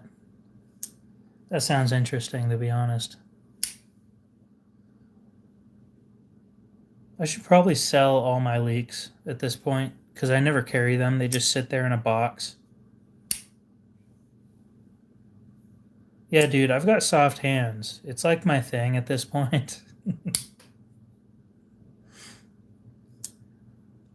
No, cold weather doesn't really bother me.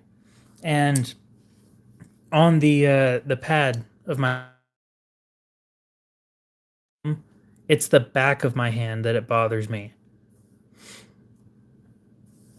Banker hands. Dude, these hands were built to count money. Let's be real here. I have like 4 leaks, and I carry none of them. I've got 1 in CPM 154 and 3 in 14. No, 2 in 14C and 1 in 13C26.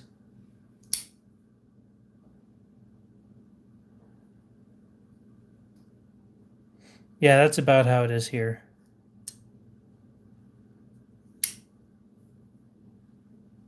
Beater hands. Ha ha ha. Yeah, that's pretty good. They're soft. They're supple, even. Other than this one callus that I have on my thumb from my fucking Sebenza. I swear to God, that thing's a nightmare.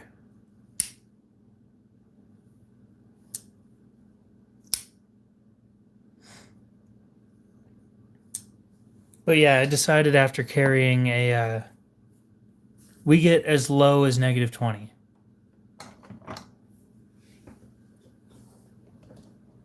But I decided after carrying a pair of 3 in an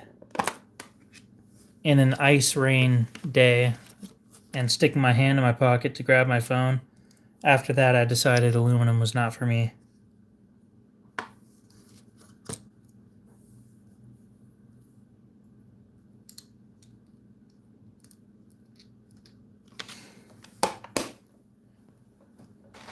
Oh, but you had icy rain. Yeah.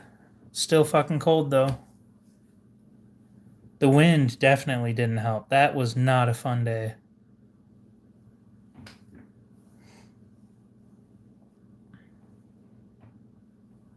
that her name?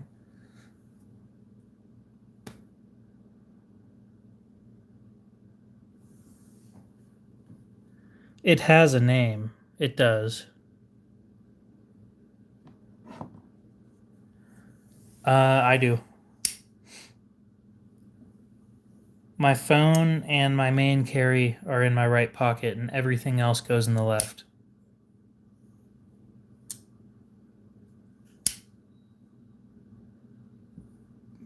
I don't like it, and if you want it, I'll sell it to you.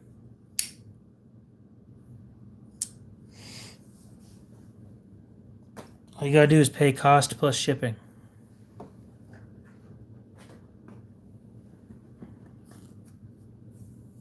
It's right here.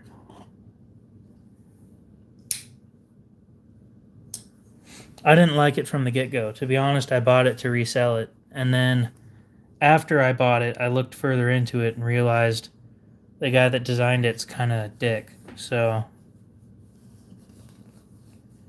explains why it hasn't sold yet.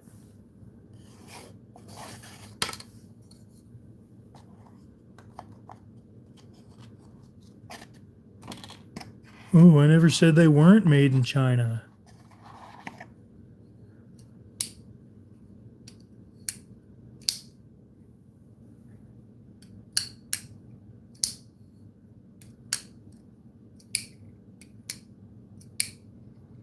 It's a fun fidget toy, and that's about it.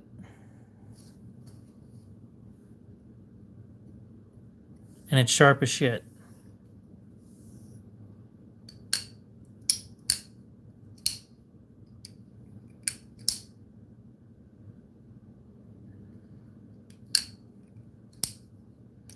Your phone vibrates? Oh, I'm all for a good traditional. You know who makes a traditional? God, they just came out with it. Like the Mud Bug or something.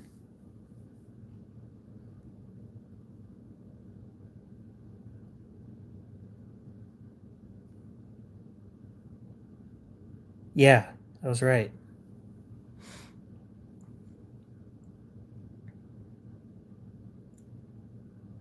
Oh, and they're almost sold out.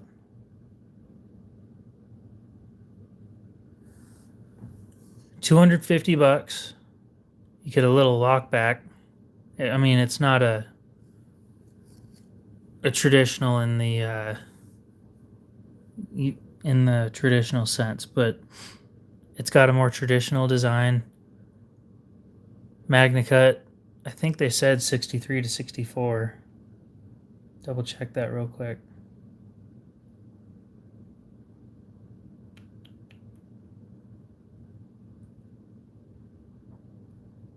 Specifications.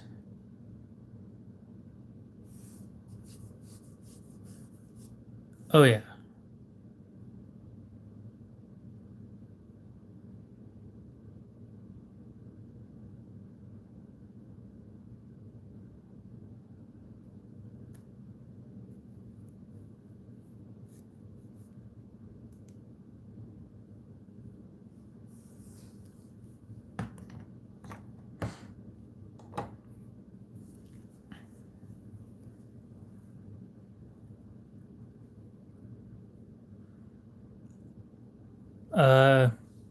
I show off my collection and I sell stuff sometimes. I don't do auctions because two people bidding against each other just seems wrong. I have set prices.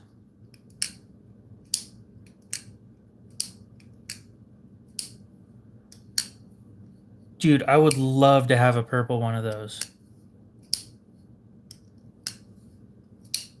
Oh, are you talking about this? Yeah. Unless you're talking about the traditional thing, then yeah. One of those mud bugs in purple would be awesome. Oh, I just sell directly on here. Just hit me up on Instagram or something if there's something that you wanted, and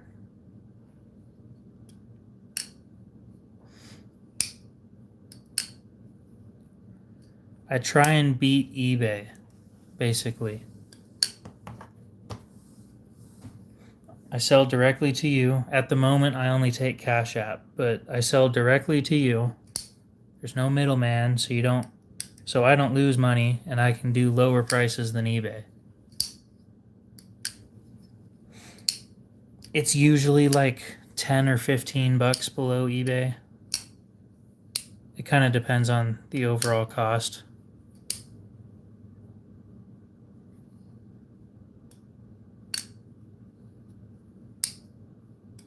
I don't know if I'd consider Victorinox to be traditional. It's a slip joint, so I'll agree with that much, but with the plasticky scales, I'm not sure if I agree with that.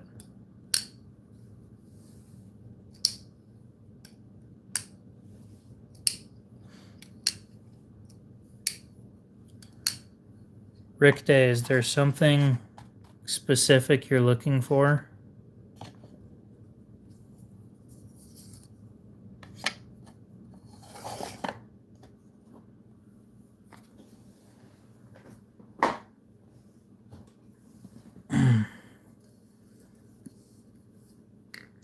My Umnumzon is not for sale.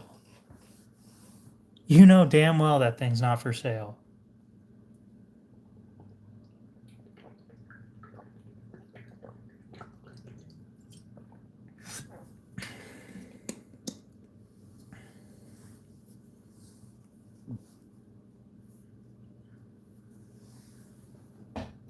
I guess when I think of traditional, I think of case knives. I don't think of Victorinox.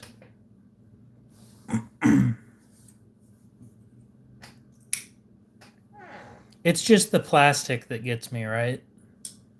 When I think of traditional, I think of wood, brass, bone, stuff like that. I probably am the youngest one here. Yeah, I think of bone a lot when I think of traditional knives. Stag sometimes. It's my Umnumzon, damn it. Like I said, if you want one, I can help you find one, but that one's staying in the collection unless I need to sell it.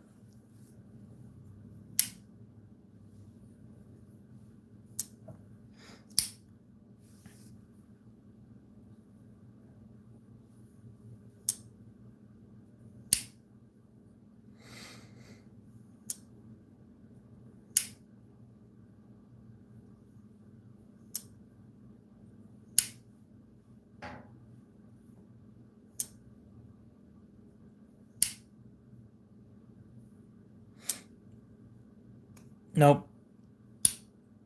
I collect folding knives instead of anything like that. Yeah, Stag. That's yep.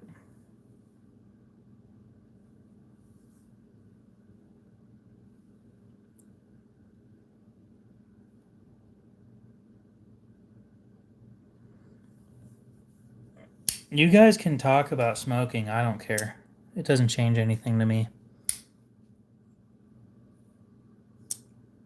I don't need to sell shit. No, it's not.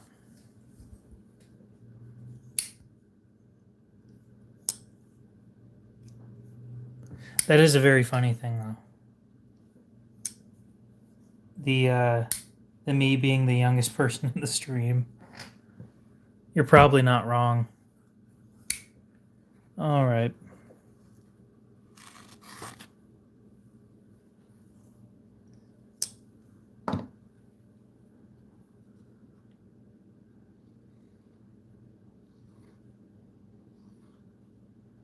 I'll put it this way. Let's keep hard drugs out of the conversation.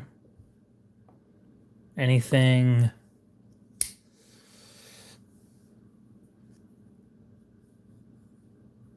I'd argue cocaine and beyond. We'll leave all that out.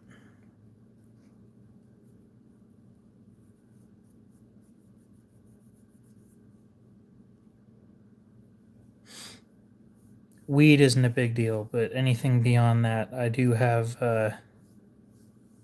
I would rather keep that out of the stream. Ooh, shiny. Yeah, you wonder why I collect knives, because they're fucking shiny.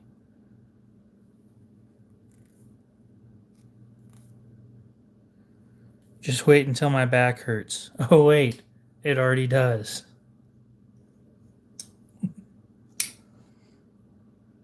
God, I had somebody tell me the other day, your back doesn't hurt. The fuck you mean my back doesn't hurt?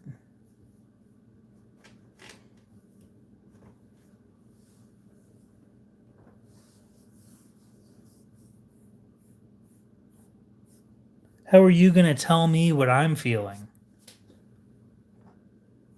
Fucking ridiculous. People these days. You're too young for your back to hurt. And you're too old to drive. What's your point? I swear I'm not that mean in person, but god damn.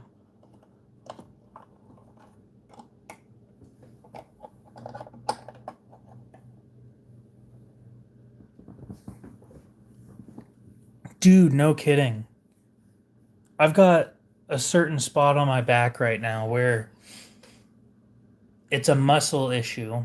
It's a muscle that's tense, and it takes somebody stepping on my back with their heel to make the pain go away.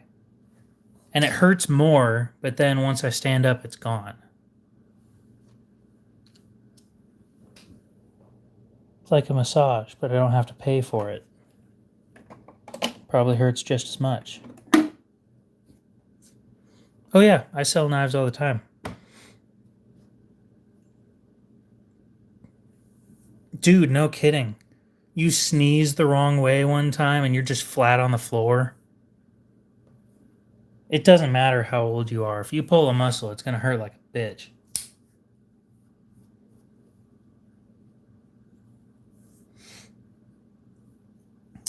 It's like stubbing your toe, but 2 or 3 times worse.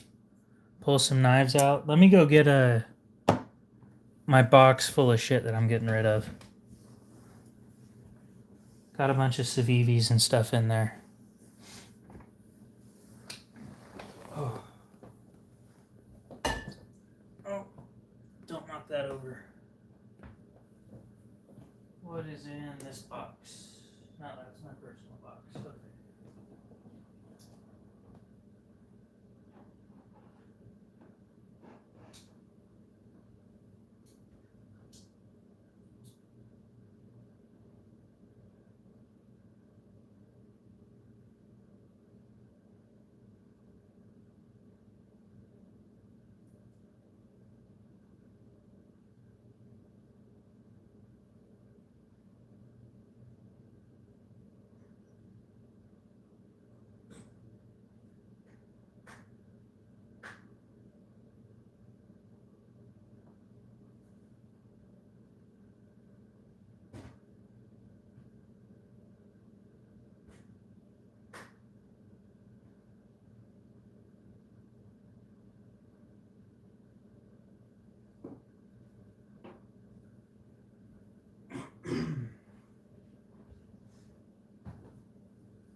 Oh, I just about busted my ass. That would have hurt.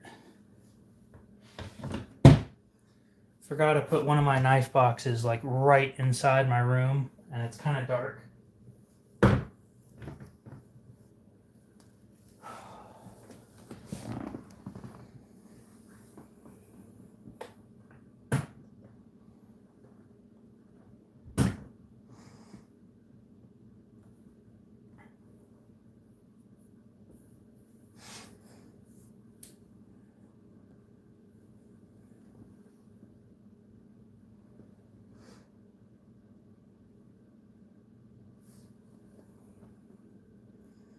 Oh, hey. I forgot I had this. One of the composite blades in D2. So that's one of the leaks.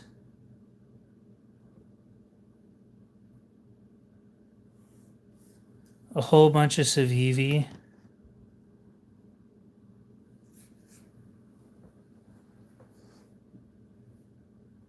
Yeah, back in the 1800s, companies used a lot of celluloid, and celluloid degrades into. I want to look this up because I was talking about it the other day.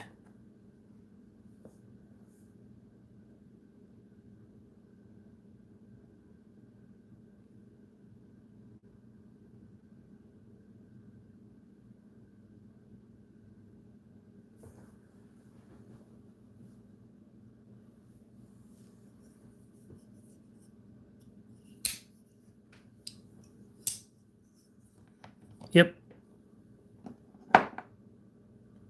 it's a stainless frame lock.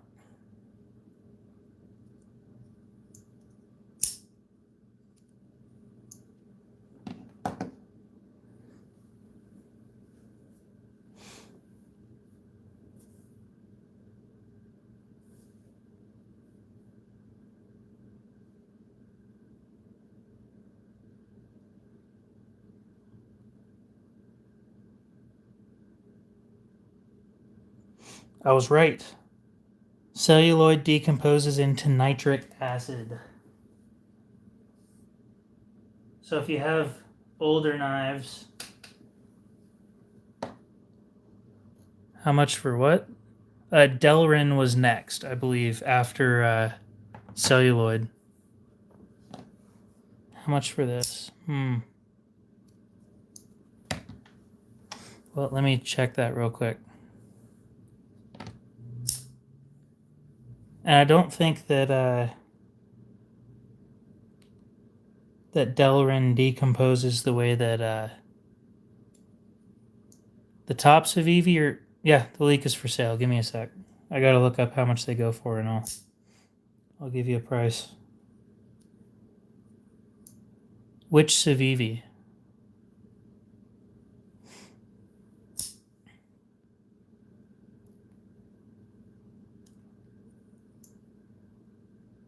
Kershaw 1660 CBBW. CBBW.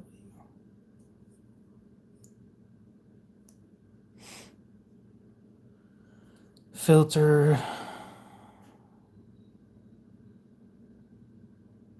Sold items.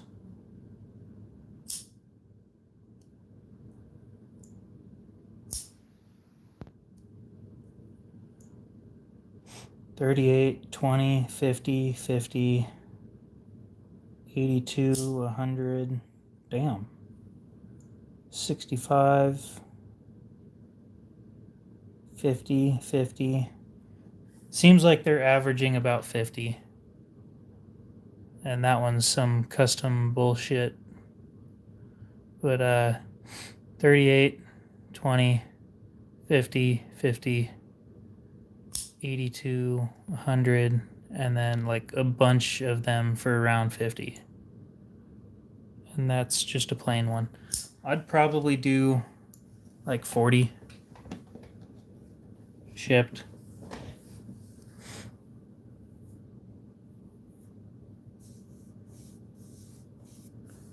Interesting. So when I use oil on my Delrin pieces, I'm basically just wasting my time. Wonderful, because that's exactly what I wanted to hear.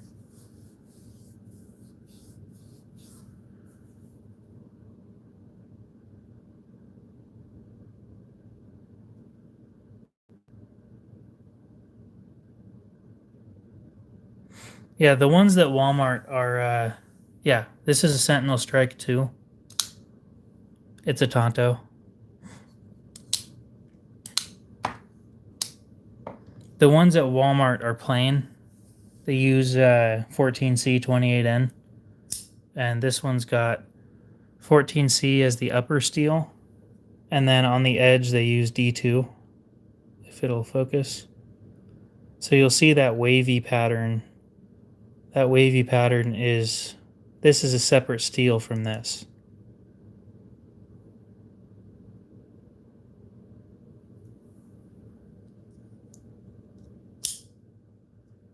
I think I just replaced the spring on this one too.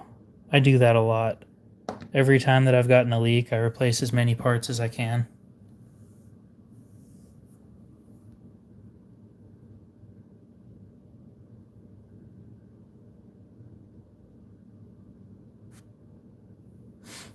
I think it's a pretty nice piece, but I've had trouble moving the leaks. I wish they sold better. That's why I don't buy them anymore.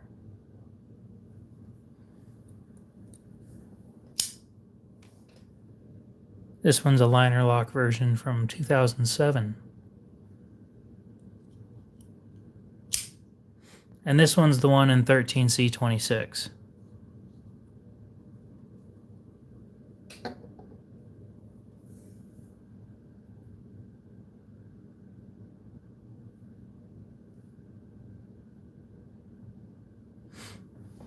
It's not Sanmai, actually. This one's weird. The way they do this, let me see if I can find.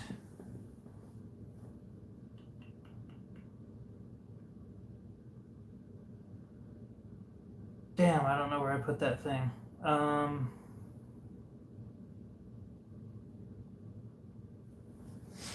Their composite blades don't use Sanmai.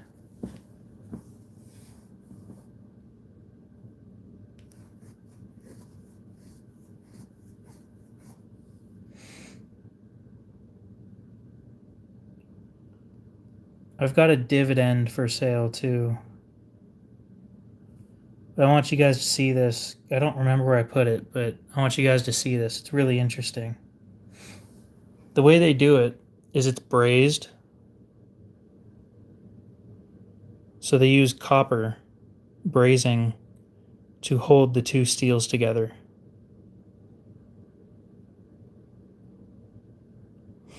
So that line, that you see in between the two, it's brazed. It's really, really interesting.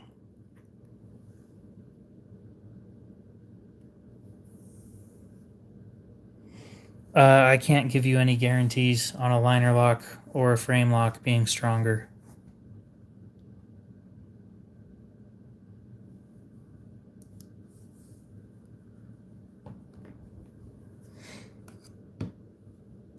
But yeah, basically they come up with this this chunk, and then they connect it to the other one with brazing.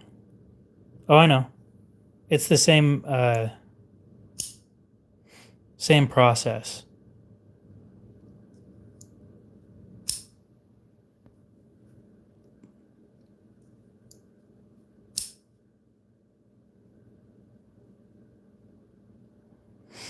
Something you'll notice about Sanmai versus these composite blades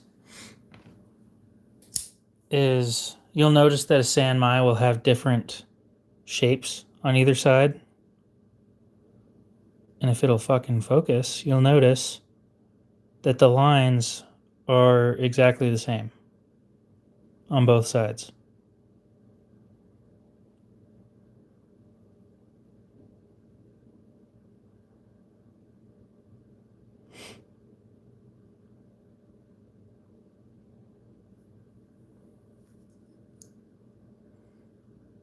So yeah, they take two materials, two different steels on the blade. They slide one into the other like a puzzle piece. They braze it, and then they grind it.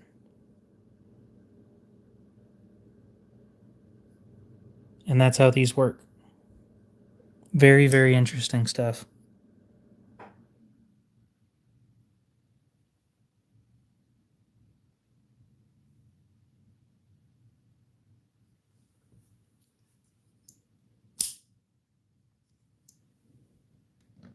I've never seen one of them fail either. There might have been, but the composite ones are not Sanmai. There is a difference there. I know they also make Damascus ones. You're not wrong. That one just isn't one of them. It's really interesting stuff.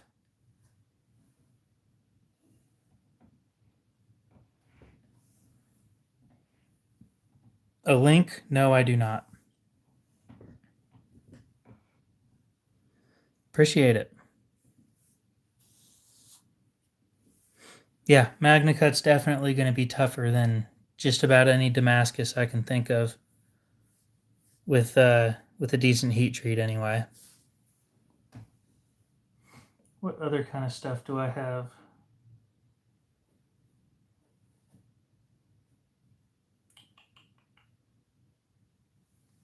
A whole bunch of Civivis. I bought a ton of Civivis recently.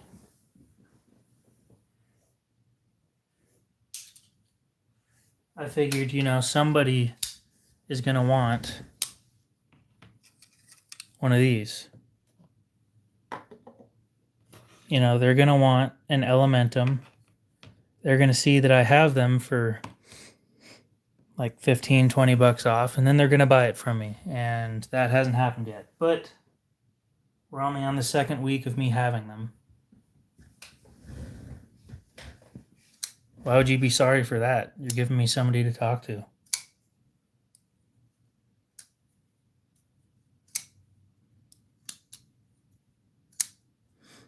I do not have all that many Damascus knives. I really don't. And Cody, here's the one that I was talking about. I will warn you right now, and I've warned you before, but I want to warn you again. This has loose bearings. They're not caged. If you take it apart, they will fall out.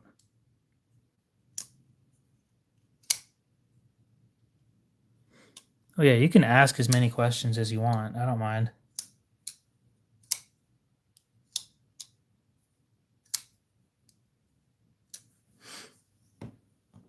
And I'm always happy to try and make a sale. Hey, another leak. Wow, you're snappy.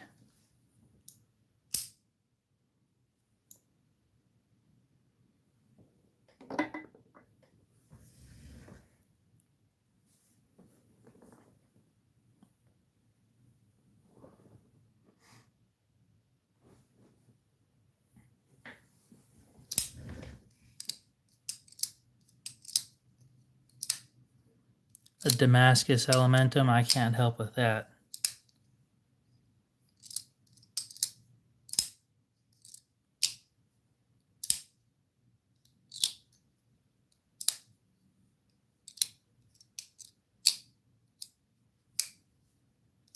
Yeah, I have 3 of them, and I bought them all to sell them all.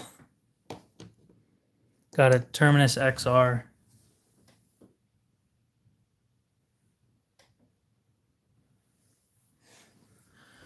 I've got a Baby Banter. For this one, I get 40% of total sale.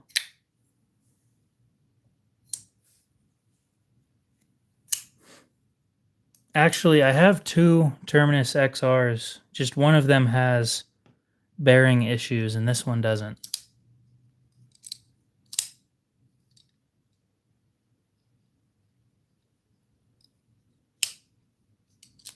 I never sold either of them.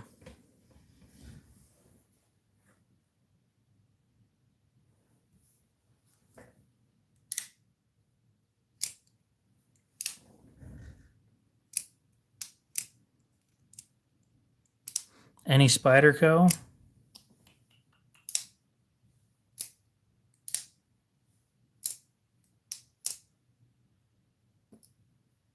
Somebody called the only Spyderco that I had for sale.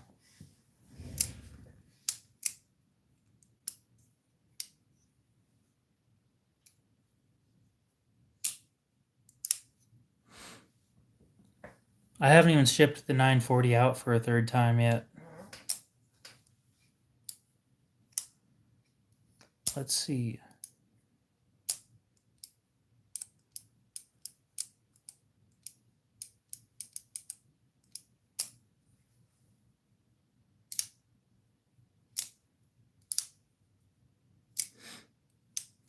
$113.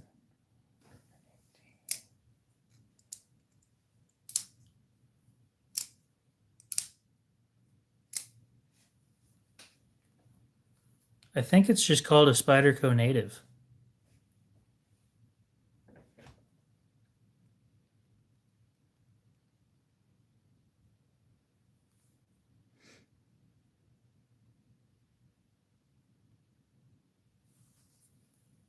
I know they make a little native in with a compression lock. I don't know about a full size. And yes, the Elementums are great gift knives, definitely.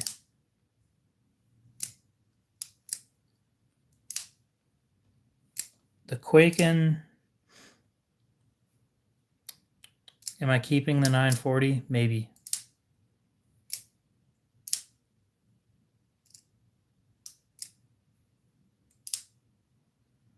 But it sounds like you got other stuff on your plate, so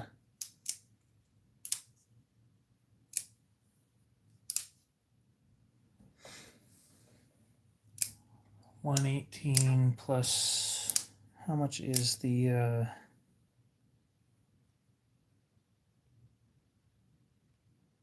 Terminus XR?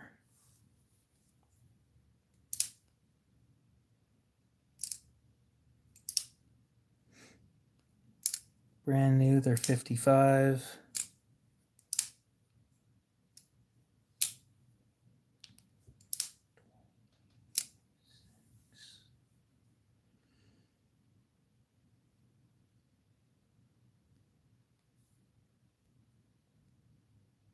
$144.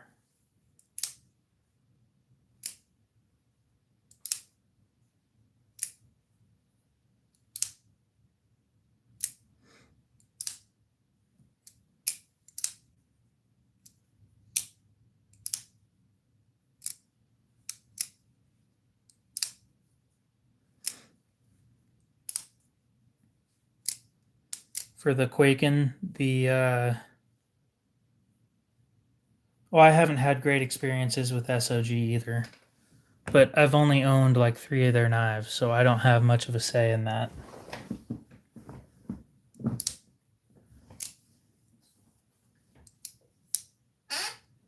Squeak.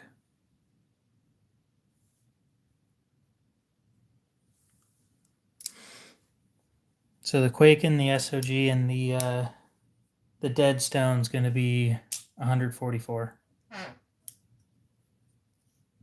This fucking chair.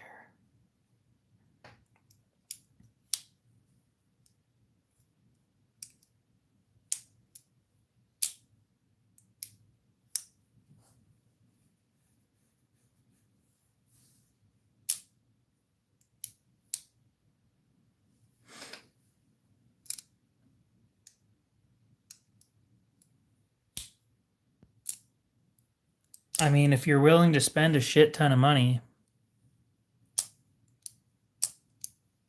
Oh, that was 26 is what I had it priced out to be. I did 108 for the Quaken, plus 26 for this, plus 5 for the Stone, plus 5 for shipping.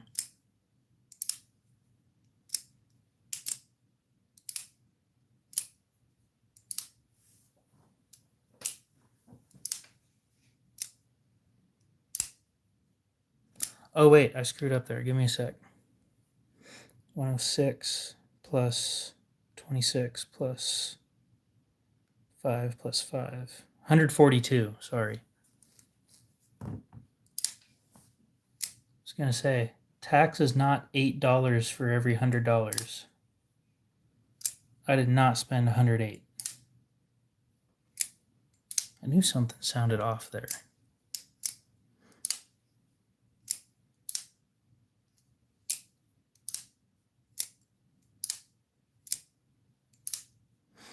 Yeah, I wasn't doing retail for the Terminus. That's ridiculous.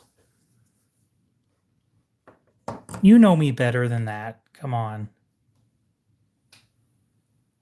Oh, please pop. Oh.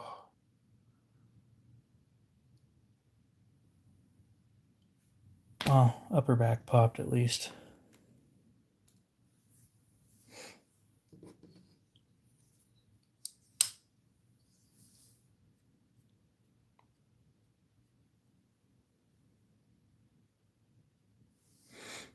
Ooh, back when I sucked at sharpening.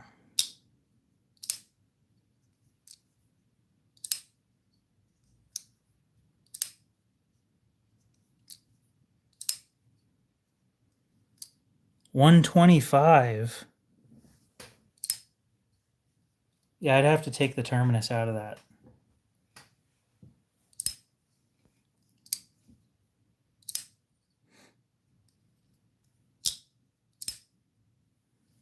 $125 would be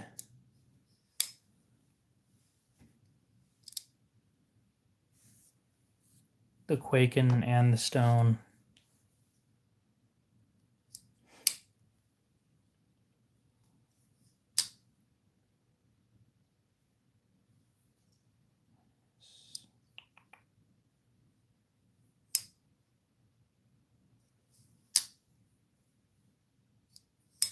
Yeah.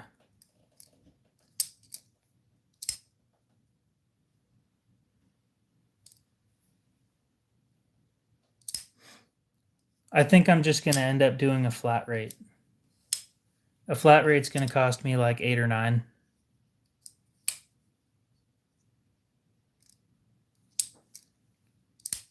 So here's the way that I had things priced, right? I went 106 for the Quaken, plus 5 for the stone, plus 26 for the terminus, and then I did plus 5 for shipping. Equaled out to 142. Like I said, $5 isn't going to cover shipping completely, so that's not a huge deal. I'm not overly worried about that.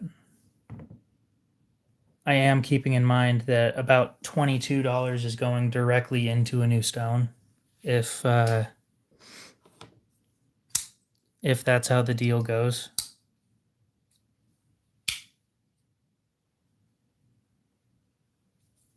Ooh.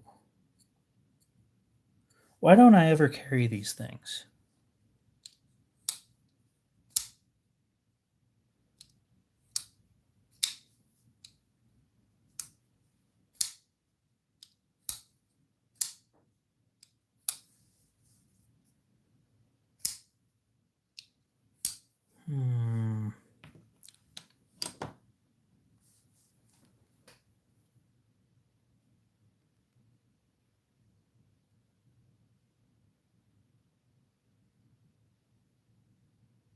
Just ask for like $10 off at that point.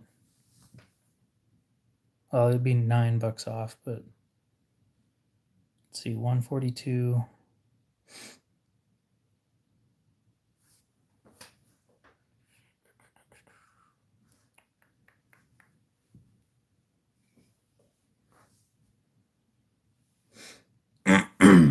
$125 plus, it's either 8 or 9. We'll just go with 8. Yeah, equals 133.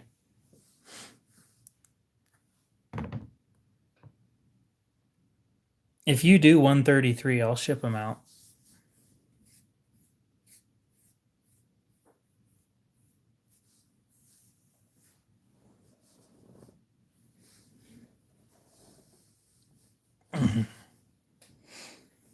But I need 133 up front, not a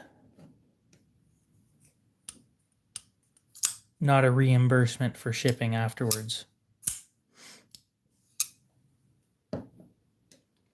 I can send you how much shipping cost afterwards, though, if you're interested. I don't really mind.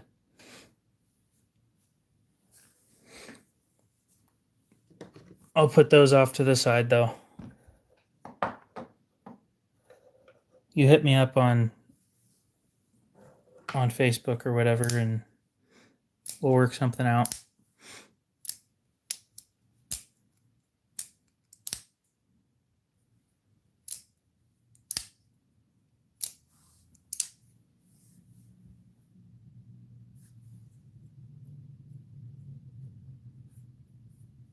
I miss when these things were heat treated like insanely well.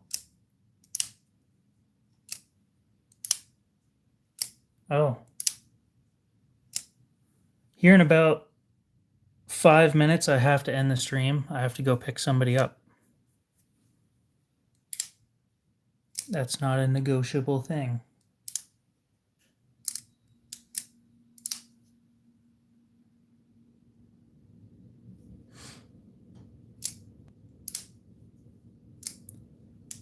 Yeah, I don't mind it.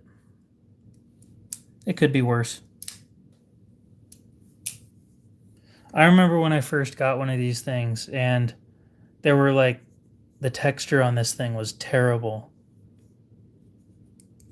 So I brought it to a polishing wheel and just took off all of the texture on this thing.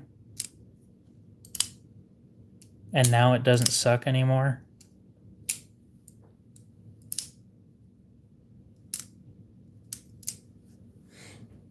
Somebody brought up Ozark Trail and MagnaCut.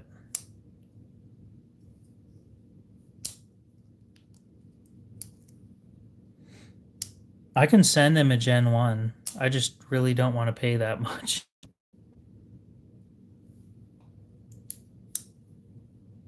I don't know if somebody was kidding when they said that, though.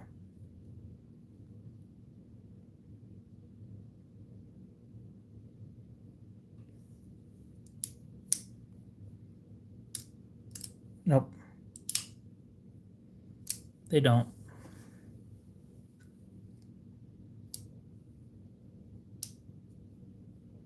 Okay, we'll see you later, KC3. You have a good one.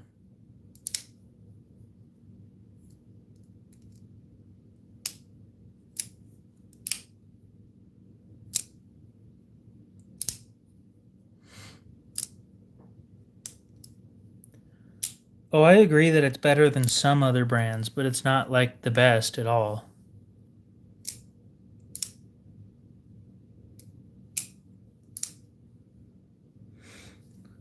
Okay, so what do you mean by a difference? Because if you're talking about I've talked to him about this before. If you mean the application of a coating causes a difference, yes, it can. If you're talking about in testing, the coating gets in the way, it doesn't. Yeah, I try and keep them that way, Robert. You have a good one. We'll see you later.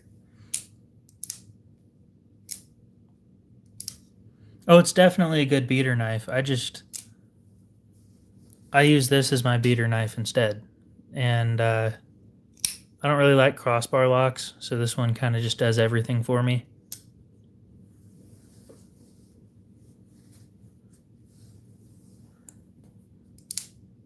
Yeah, I don't know who said it either, but I looked it up. There isn't one. So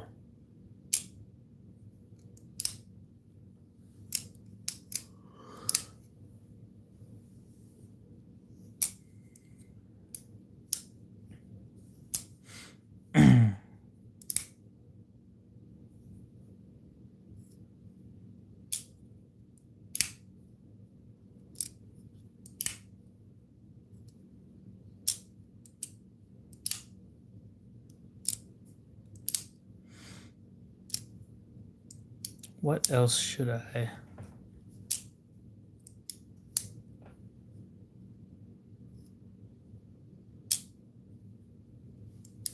Nope. Yeah, the Migurons test well for HRC, but a lot of people have been having issues with their quality control, and mine specifically, and I know a few other people have had this as well. Mine has really, really bad blade play to the point where I'm uncomfortable carrying it.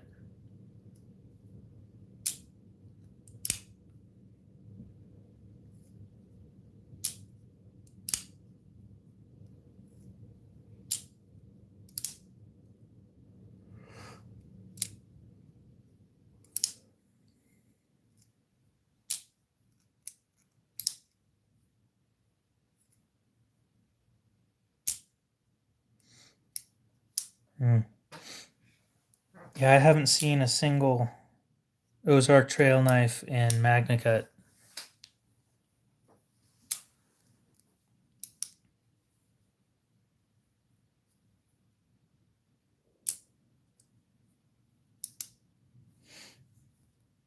The quote unquote best steel I've seen from them was 14C.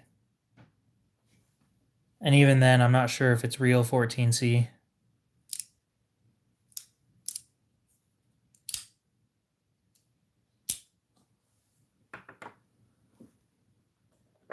I think this one's the elevation, and I actually kind of like this one.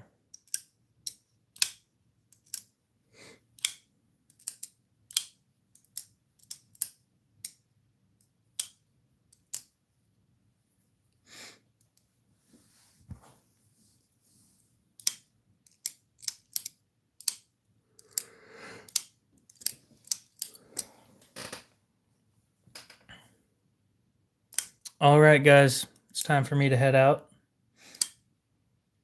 So, Cody, we'll talk about the deal later. Hopefully you guys have a great rest of your night, day, morning, whatever it is. And we'll see you in the next one.